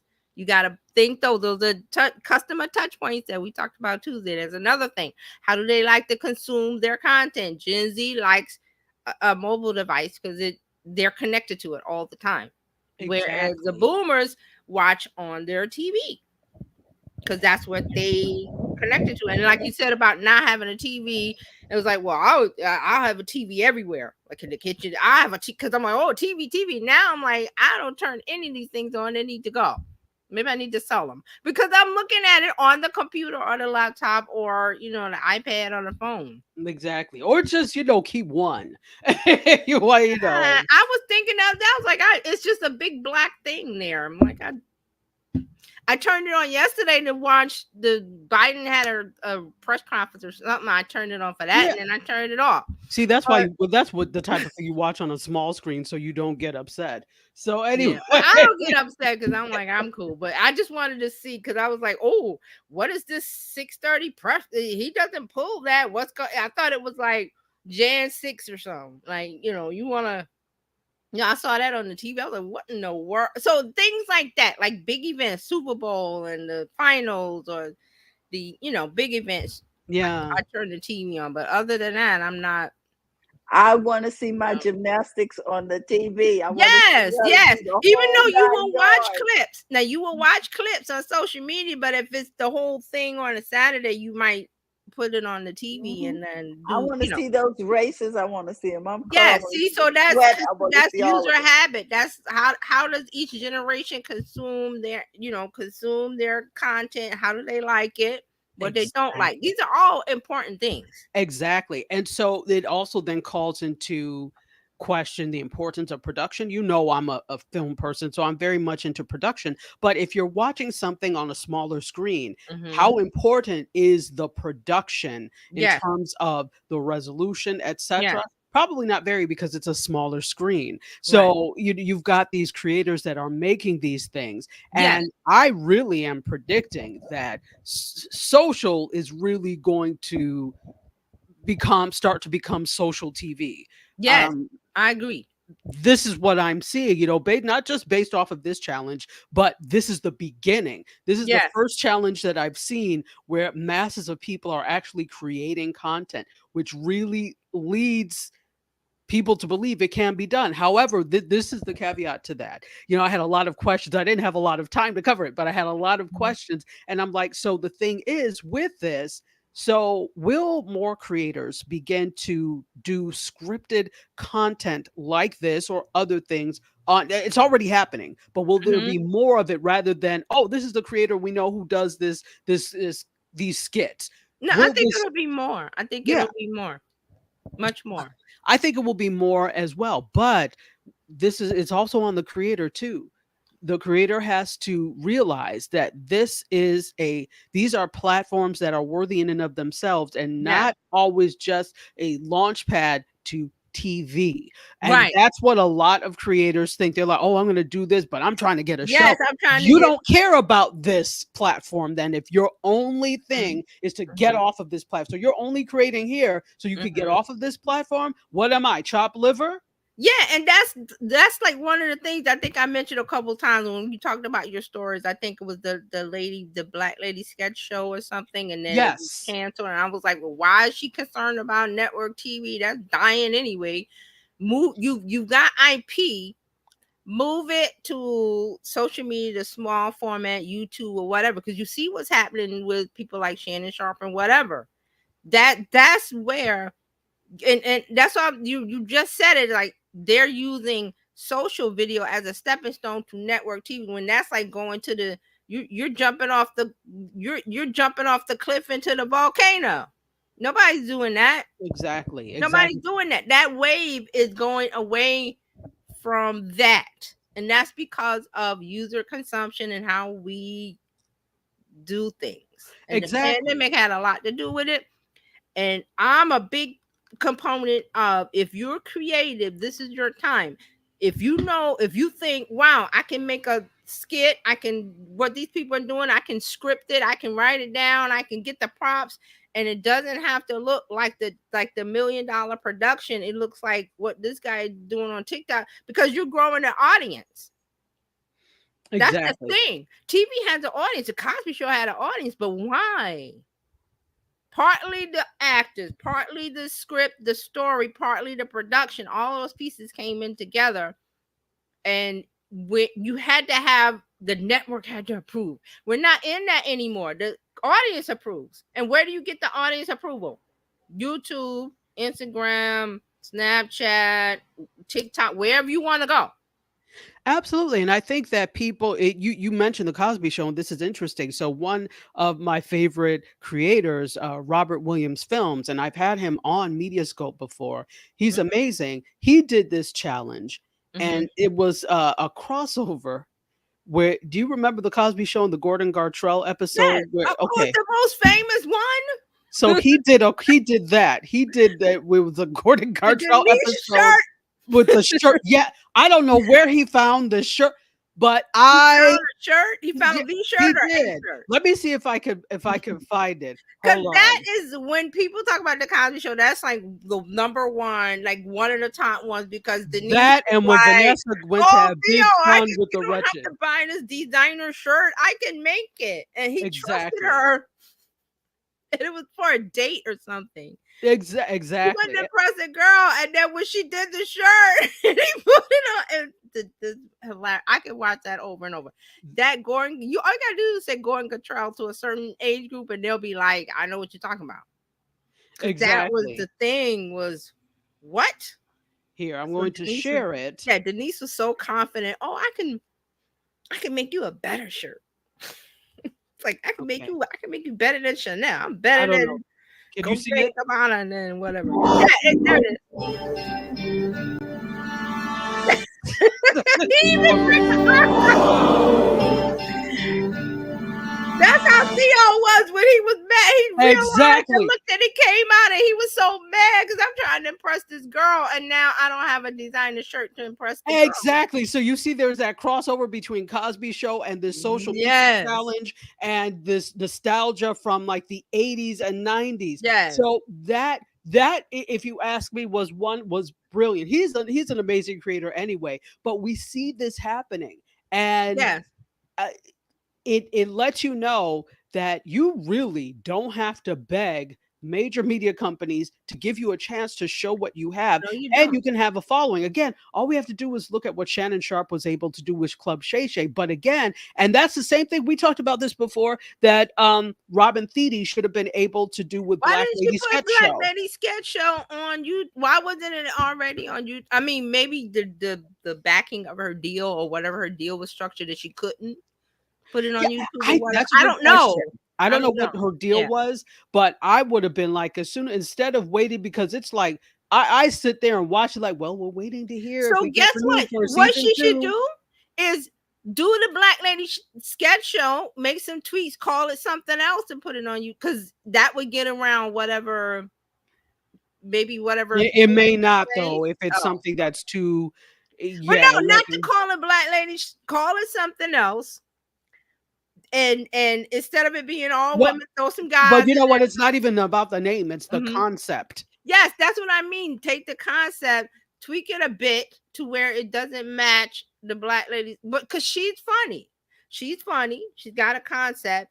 What I'm saying, the bones of the house is there. Like your house, when you like the house that you bought, you went and you saw, right, and you was like, well, all these that, but you saw the bones of it, and like, well, I can do this and I can do that, and transform it into something else. Absolutely. I mean. But again, if you think with a Hollywood mindset, Yes, like there is that's nothing it. else but Yeah. Hollywood, and Yeah. that's the only thing. And then here's another thing: the Black Lady Sketch Show has a much larger staff and crew than Club Shay Shay does. So Right. Club Shay Shay, I know there are people involved, but it's nowhere near as many people as like that. So they took Robin Thede already had the traditional Hollywood method. So you have all these comedians involved. You have to pay them. You have all these places involved that you have to, locations. You may have to pay for that. You have crew people. You have to pay for that. It is a union set. So you have to pay union scale. So there are all these things that, because they went Hollywood the first time, it's hard to scale it back. It is easier to start from not Hollywood, the Issa Rae model. cast, Exactly. model, right. Exactly. Yeah, what Issa Rae So, it's, and some people it's will doable. never. But it's like you said, that you have to have the attitude, you have to want to do it. It's doable. It's work, but it's doable. But again, these are all things we're not in her mind, or I don't know what she wants to accomplish, but I just see it as okay. The thing is to have the community, to have the people come together, and you got the IP or semblance of it. And here's an example so everybody knows Seinfeld. Everybody knows Seinfeld, the show, and ran on NBC, blah, blah, blah, blah, blah. So then there's a time period, and then Seinfeld goes, okay, I want to do a new show, but I got to do something different. And it's not a production. So it's just him. He has a collection of cars. So he gets in a car, picks up a comedian, and they talk, and the phone is right there. Comedian in cars getting coffee, I think. That's what I mean. Like, you strip it down. Like, it doesn't have to be Seinfeld with the. I'm in my car, but I'm still funny. I'm still me. I'm still Seinfeld. People who are used to doing things like a Hollywood production find it very difficult to do that. Well. They find it very difficult to do that. That's why it's like when they, and also, and I do understand, if you live in California, there's a certain level of money that you have to be making in order to stay there and survive. I really do understand. And so they need to be paid as if they're being paid for something. Many of them probably can't afford to work for basically nothing or take a pay cut. I do understand that. But then that's when you make your production you make it the size that is handleable. That's So here's another example I just thought of. What's the guy with the red hair that was on that had the late night show? Conan O'Brien. Yes. So what did Conan O'Brien do? He scaled it down to a podcast. I mean, he's still people. He had an audience that he could travel with. That are like, I built this audience. This audience traveled with me. The show isn't called the Conan O'Brien show. It's called Coco. I'm thinking Coco or something, and whatever it's called, I can't remember it. But the bones of it is it's him, his comedy.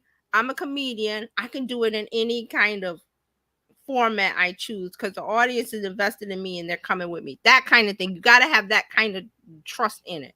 And I guess these people don't have it. Nothing against Robin and people like that, but it's there. You have to. No, I mean, build the fire. Absolutely. How do you build the fire? The little kindling, but people want. Well, I could just get a match. Okay, yeah, but right, and they're all great. I love Robin Thede. Yeah, I agree. You want to see her. You do, but again, when you come up in that system, it's very difficult to see things any other way. But so now what's happening is people are going to have to. I think a lot of people are looking to people like Kev on Stage, looking to Tony Baker, looking to hear more. Kevon has started doing the House of the Dragon, like right after the House of the Dragon on Sunday, he will go live. It is hilarious. And it's just, this is what I'm talking about. It's just him.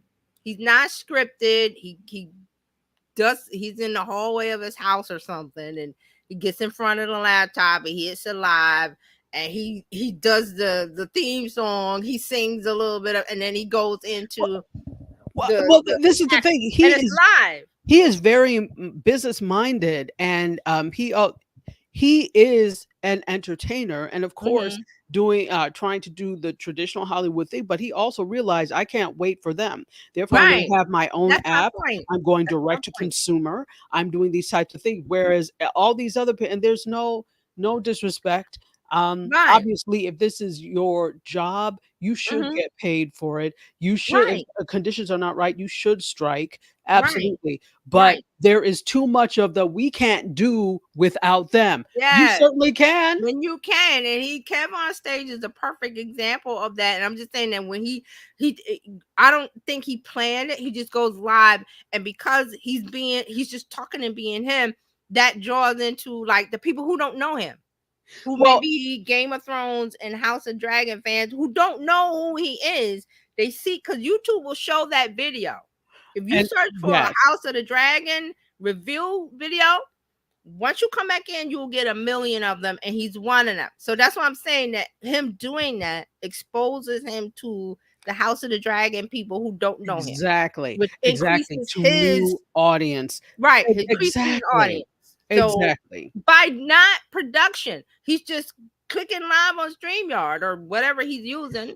Exactly. And sometimes it's our things, because I love production, but sometimes things are too production forward, where it's like, oh, well, we need to make sure we have this. Meanwhile, this person has already produced 10 things in the time that you are humming and hawing over what camera you're going to use. And that's why it's like I just look at people, again, having been involved, knowing a lot of people in production, having been involved as a director myself, there's too much. I'm like, the emphasis is way too much on all this minutia and not the fact that this is a great production. So do it, and let's do it on YouTube. Because for people that are used to a Hollywood or traditional media system, that to them is not like, it's like back in the day, it was the kiss of death. If you were a star in the movies and you or you did a commercial. Like, right, remember there was a thing where actors couldn't do a commercial. Right. That was like, oh, you've fallen so hard. Exactly. So now your high and mightiness, high and mightiness doesn't keep you fed. So now these people, all you have to do is look at some of these people who have these great deals with commercials. They get paid. Some of these people, TV is more steady work than the one film that you do. So you see that. So they've had to come to the senses. It's the same thing with the people like, oh, well, we need this, we need this. Maybe so, but guess what? On YouTube, this works with whatever camera I have. Yeah. Okay. So when you said that, I just thought one more thing I want to add before we move on. That Kevin Costner, his movie came out, something I didn't pay attention to it, some kind of epic 3-part something, and it flopped. And I'm like, they're not going to do part 2. even though he has part 2 done or something. And I was like, well, why wasn't that on Netflix? And I'm thinking, oh, Kevin Carson's still in that mindset of, oh, if it's not in the Yes. theater, If he was smart, it's not in the he Hollywood would've- theater. dumb. You should have taken it to It should have been on Netflix. Netflix. They would And have they could told him do yes. Horizon 1, 2, and 3 on Netflix. Listen, even if you had gone to Tubi, they would have been like, listen, So I was we thinking, I was will like, take what's the it. disconnect here? Oh, he's old school Hollywood. That if it's not in the movie theater, doesn't I was like, you know what? Then your movie flop. There you go. That's another sign that I see of the process of Hollywood or bust. That's dead.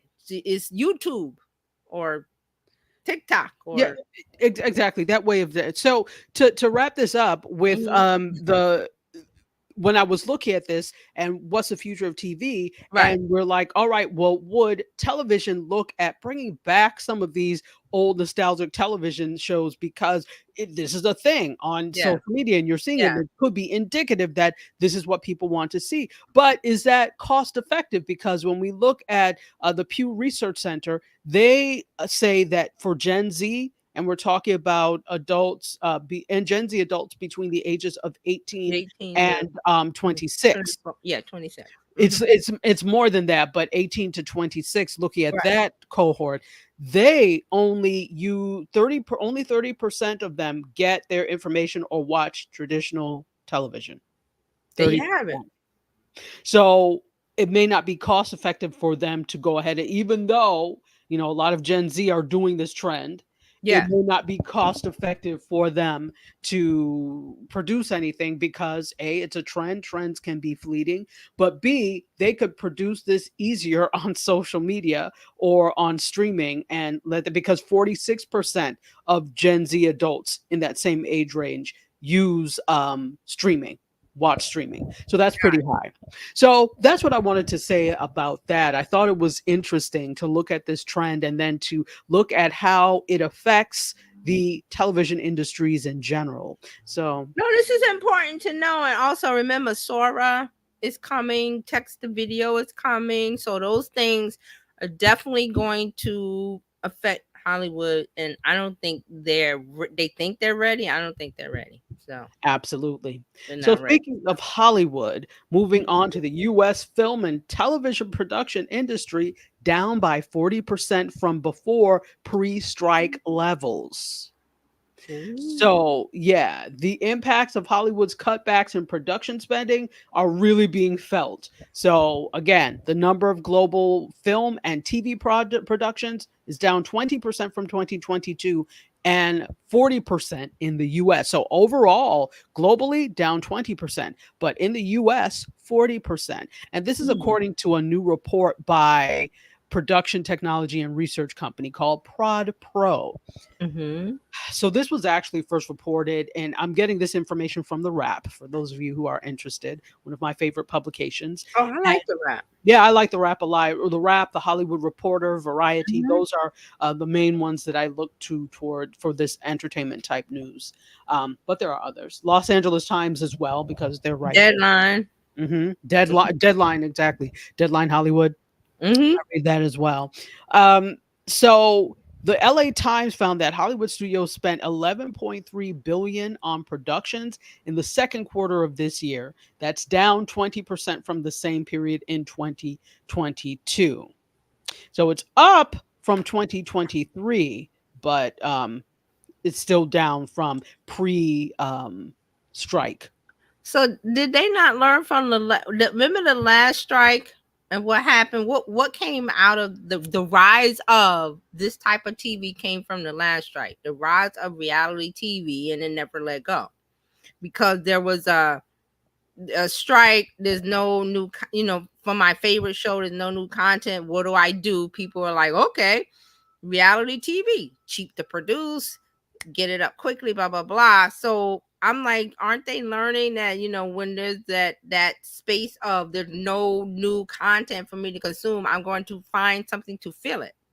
So last time it was reality TV, this time it's TikTok, YouTube video content. So I'm just saying. Well, and that's the thing, because at the time of the last strike, of course, there was social media, but we're Mhm. talking about very early in the social media game. So Right. remember, it had just been Facebook was only founded in 2004 at that time, Mhm. and we're talking about 2007, 2008 for this last. 2007 was the last strike. So Facebook had only been up for 3 years. There was no Instagram. There Right. was no TikTok. There Right. was no LinkedIn. There Right. was like the Facebook was the thing. So we're talking Right. about very, very, very early. YouTube had just premiered the year before in Mhm. Mhm. 2006. Oh, So early. Mhm. yeah, so at that point they just really had cat videos. So we did not have strong contenders for other places for our attention. Right. So that's why reality television took off. Yeah, because there was. That's my point. That there was a vacuum. Reality TV filled that hole back then, and now social media has Yeah. gotten to the point, matured enough to, well, okay, have another strike. Well, guess what? That We don't content hole care. has to be filled. Right. Exactly. We care, but we don't care because we Right. can get our content other places. There's Right. some people who never watch traditional television and Right. only watch social media, watch YouTube, etc. Right. So yeah, absolutely. I yeah.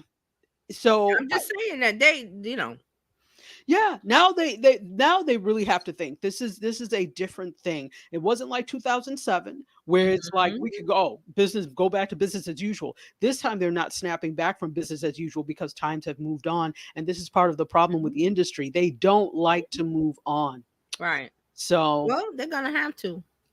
yeah, and we're gonna move on from this story Yeah. unless somebody Yes. else has something else to say. No. No. Okay. So let's talk about more streaming services coming. Hallmark. What? No. Hallmark is going to launch Hallmark Plus. That's hard to say. Hallmark is going to launch Hallmark Plus streaming service in the fall, and they're going to include a first holiday limited series, original movies, and so much more. So, Hallmark movies is now they so there is a Hallmark movies now. They're undergoing a transformation. It's an on-demand service right now. So there's no like streaming or whatever. It's on demand, but it's going to be rebranded as Hallmark Plus, and it will be now a streaming service. Will launch in mid-September. It will have ad-free viewing with retail and product benefits. So Mike Perry is the president and CEO of Hallmark, says this: Hallmark Plus brings a seminal moment for Hallmark. By intertwining new, rich content experiences with tangible rewards and premium Hallmark gifts, we are delivering a new, unique program that reflects our commitment to spreading joy through our deeply beloved brand touchpoints. I like you when you just kind of sprinkle yourself through the other, like on YouTube TV or Sling or something else. Don't try and make me come over there. Yes. Exactly. Agreed. Exactly. And I know people like Hallmark movies and Hallmark content, and people like just like they like Lifetime movies, but Hallmark movies all have the same premise. Yes. A big town lawyer moves home to her small town to take over her father's flailing plumbing business, and in the in the midst of it, she meets Chad, a plumber Somebody who's from looking for from love. her past, from high school. Exactly. They never connected in high school. And what happened 30 years later, whatever 20 years later? They're very formulaic. And there's a space for that, but oh yeah, I'm not mad is at it them. going to be, I'm going to spend $6 a month on it? No. Yeah, No. that is the $2,000 question, and I'm trying to find. Here we go. So currently, Hallmark movies now the plan begins at $5.99 a month, like you said, $6 Yeah, or $5.99. $59.99 for a year. Hallmark Plus plans will start at $7.99. Oh, here you go, or $79.99 per year. And the membership includes so-called exclusive benefits and rewards. So this includes a monthly $5 Hallmark Gold Crown store coupon, free unlimited e-cards. I'm sorry, I'm trying to Hallmark stores open. say again. Are there any more Hallmark stores open? There are some, yeah. We have one in the mall here. This group, They closed ours. this demo has a cricket. What is it? Cricket. They make their own cards. What I need? Oh that for? yeah, listen, yeah. This demo makes their own stuff. Crafty. I don't need that. Exactly, but I Well, mean that's why cricket is so I big. think there's always going to be a market for girl meets boy, boy loses girl. Yes, boy but I gets mean girl back. the sweeteners that they're throwing in the pot, those aren't really sweeteners. I make my own Wait, cards. but I didn't even finish telling you what else. Go ahead, let's hear and what else is there? But wait, there's more. Wait, there's more. Free unlimited e-cards, rewards for shopping, and surprise gifts. Surprise gifts. What, a laser pointer? Wait, listen, they're free unlimited e-cards. Free glue? Free glue. Ooh, a glue stick. So what these rewards sound like, you hear them, they sound like they are things to people that would be Hallmark's audience, but for how long is Hallmark's audience going to be the same? Right. I'm not trying to be funny, but these people are not going to be around forever. If you want longevity, you need to see, yes, everybody has a niche, but how do I pull in this next niche? What is it? Could it be that something that you offer is appealing to them? Ooh, really? Yeah, No not even just idea. in terms of programming, but some of these reward type things. How do you pull them in? And I'm not professing to know the answer because I know they don't know. If Right. you They don't know, nobody knows. They don't know. They don't know. But this is something to think about. We have to be future focused when it comes to this if you want longevity. The problem is people don't care because they figure, well, I'll be, And this I'll is be retired subscription. by then. If they're doing it month by month, there's every month there's an option to churn unless they're paying the yearly fee. But again, what's going to keep them shelling out that $5.99? Right. Go ahead, Francine. That friend? Who asked for this? Thank you. That too. That too. Because you could stay where you are, being linked to all the different channels you No, are they want linked to more. right now. They're greedy. They want streaming money. They're greedy. They don't understand. Ask the other people how the streaming money is going. Exactly. It is I got not- kids. If I got kids, I got Disney Plus. If I got this, I got Hulu Plus. I don't have room for another $5.99. No. No, and you were on YouTube TV. You are on Sling. You have a seat at all of those places. You got more coverage on all those places than you trying to be on your own by yourself. I don't think that's a good move. And the sweetener is a free e-card. Free unlimited. Unlimited My e-cards. tea is not sweet. Listen, have you seen our collection of e-cards? Have you seen our collection of e-cards? We think they're pretty sweet. Okay, I make my own. But see that's the other thing that you have to contend with because of the rise of things like YouTube and DIYs and Gen Z. Yes. Well, everybody, but Gen Z is really into it. Millennials, Gen X, everybody's really into the DIY. And the Cricket is e-card, huge. yeah, but see the e-card thing, Pinterest covers that. Or whatever website that they already use to make e-cards. What I'm saying is they don't know the demo. The demo's already doing this kind of stuff. That's not a sweetener to me. That's not something that makes me go, "Ooh, I gotta have that." Exactly. And if you think about it, there are all these, remember, there used to be all the rage like in the early 2000s, these sites that let you send free cards.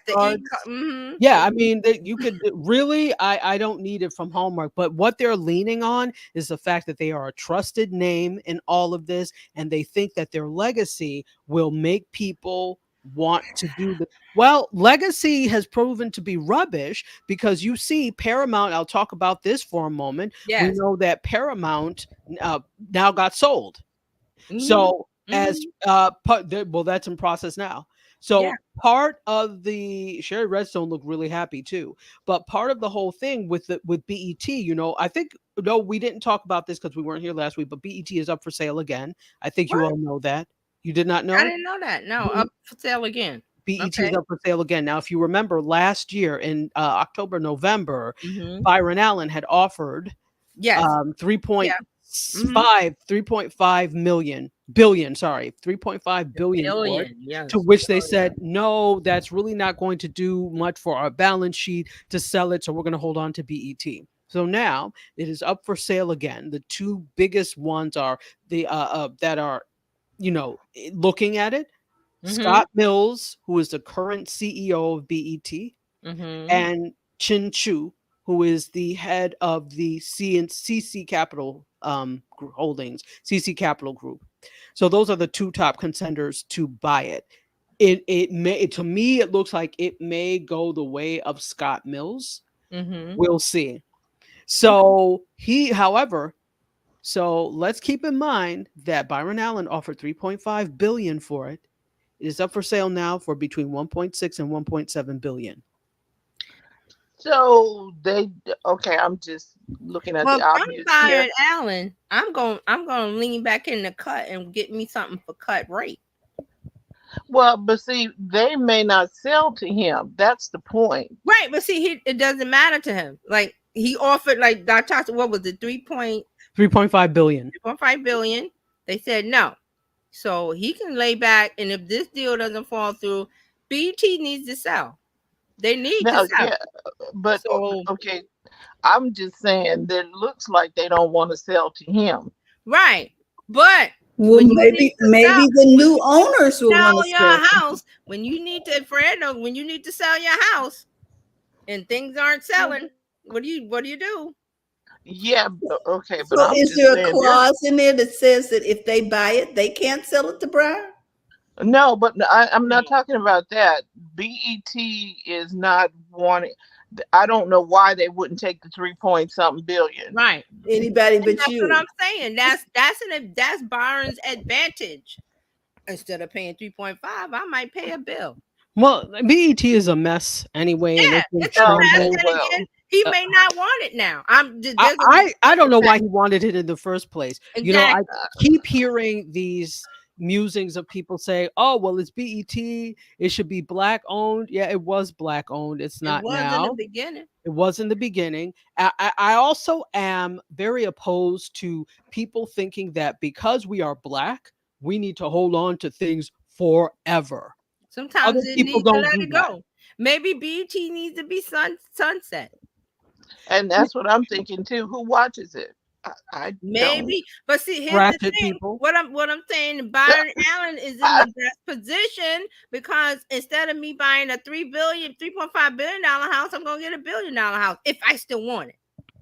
That's the key. I don't He know may what he not wants. want You it. may not Right. want I don't know. I don't know. I'm just but saying. okay, but let me say there is an article where Byron Allen is quoted as saying that he is in favor of it going to Scott Mills. Oh, okay. So Okay, that he don't so want it. He hey, doesn't want Scott, it. you buy it.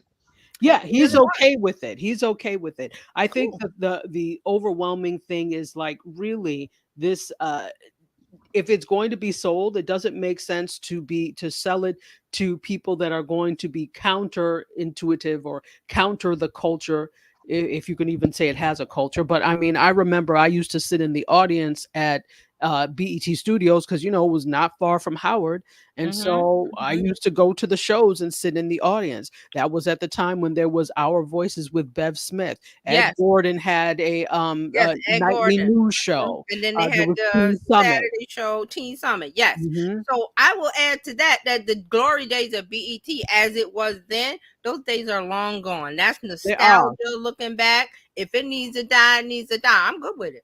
All you have to do is look at the BET Awards. I don't need to see any more Sexy Red, any It was more. all the same performance of a female with a mic with her back to the audience looking back like that. Was like, why is every performance that? I don't need to see this. So that's what I'm saying is like the glory days of BET, and we remember the glory days. Those days will not return unless I don't know. I mean, it's up If in they the air. don't, that's fine. But so they are looking to sell it. So just to give some context to this, Paramount, the parent company of all of this is Paramount Global.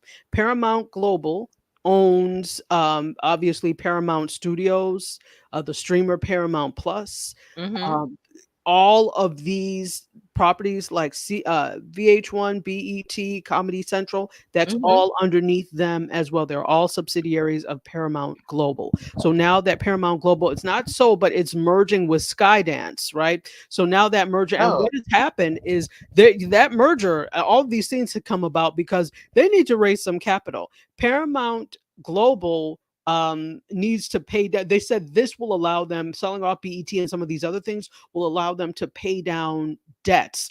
That shows you. And then the minute they announced that BET was up for sale again, their stock increased. So you know that investors are happy when you do things like sell off properties that you own and that type of thing, because that means there is some cash flow coming in. So that increases investor confidence. So, all of this is connected. So it's not just simply the sale of BET. That's happening because Paramount Global needs to strengthen, and which is also another reason for the merger with Skydance. So, yeah. So I'm going to stop there because we're already at almost 1:30. So, okay. Well, we thank everybody for tuning in live and on the replay. TJ and Dr. Tachi, thank you for bringing us these stories and insights today. And Terry and Mr. Sterling joining in also. We just want to say thank you. You could have been anywhere else, but you're spending your time with us. Dryer Buzz, Sylviana, and whoever the 8 other people are on X. Thank you so much for tuning in today. We look forward to seeing you next week. If you're not a part of the BizChicks community, you can become a part by going to bizchicks.net or text in biz to 33777. However you choose to connect with us, we want to say thank you. We look forward to sharing your specialties and how you serve and help. We are here to help you take the hassle out of your hustle so that you can have a profitable business that's fun to run. And we will see you next week. Bye bye, everybody. Bye. bye. Uh-oh.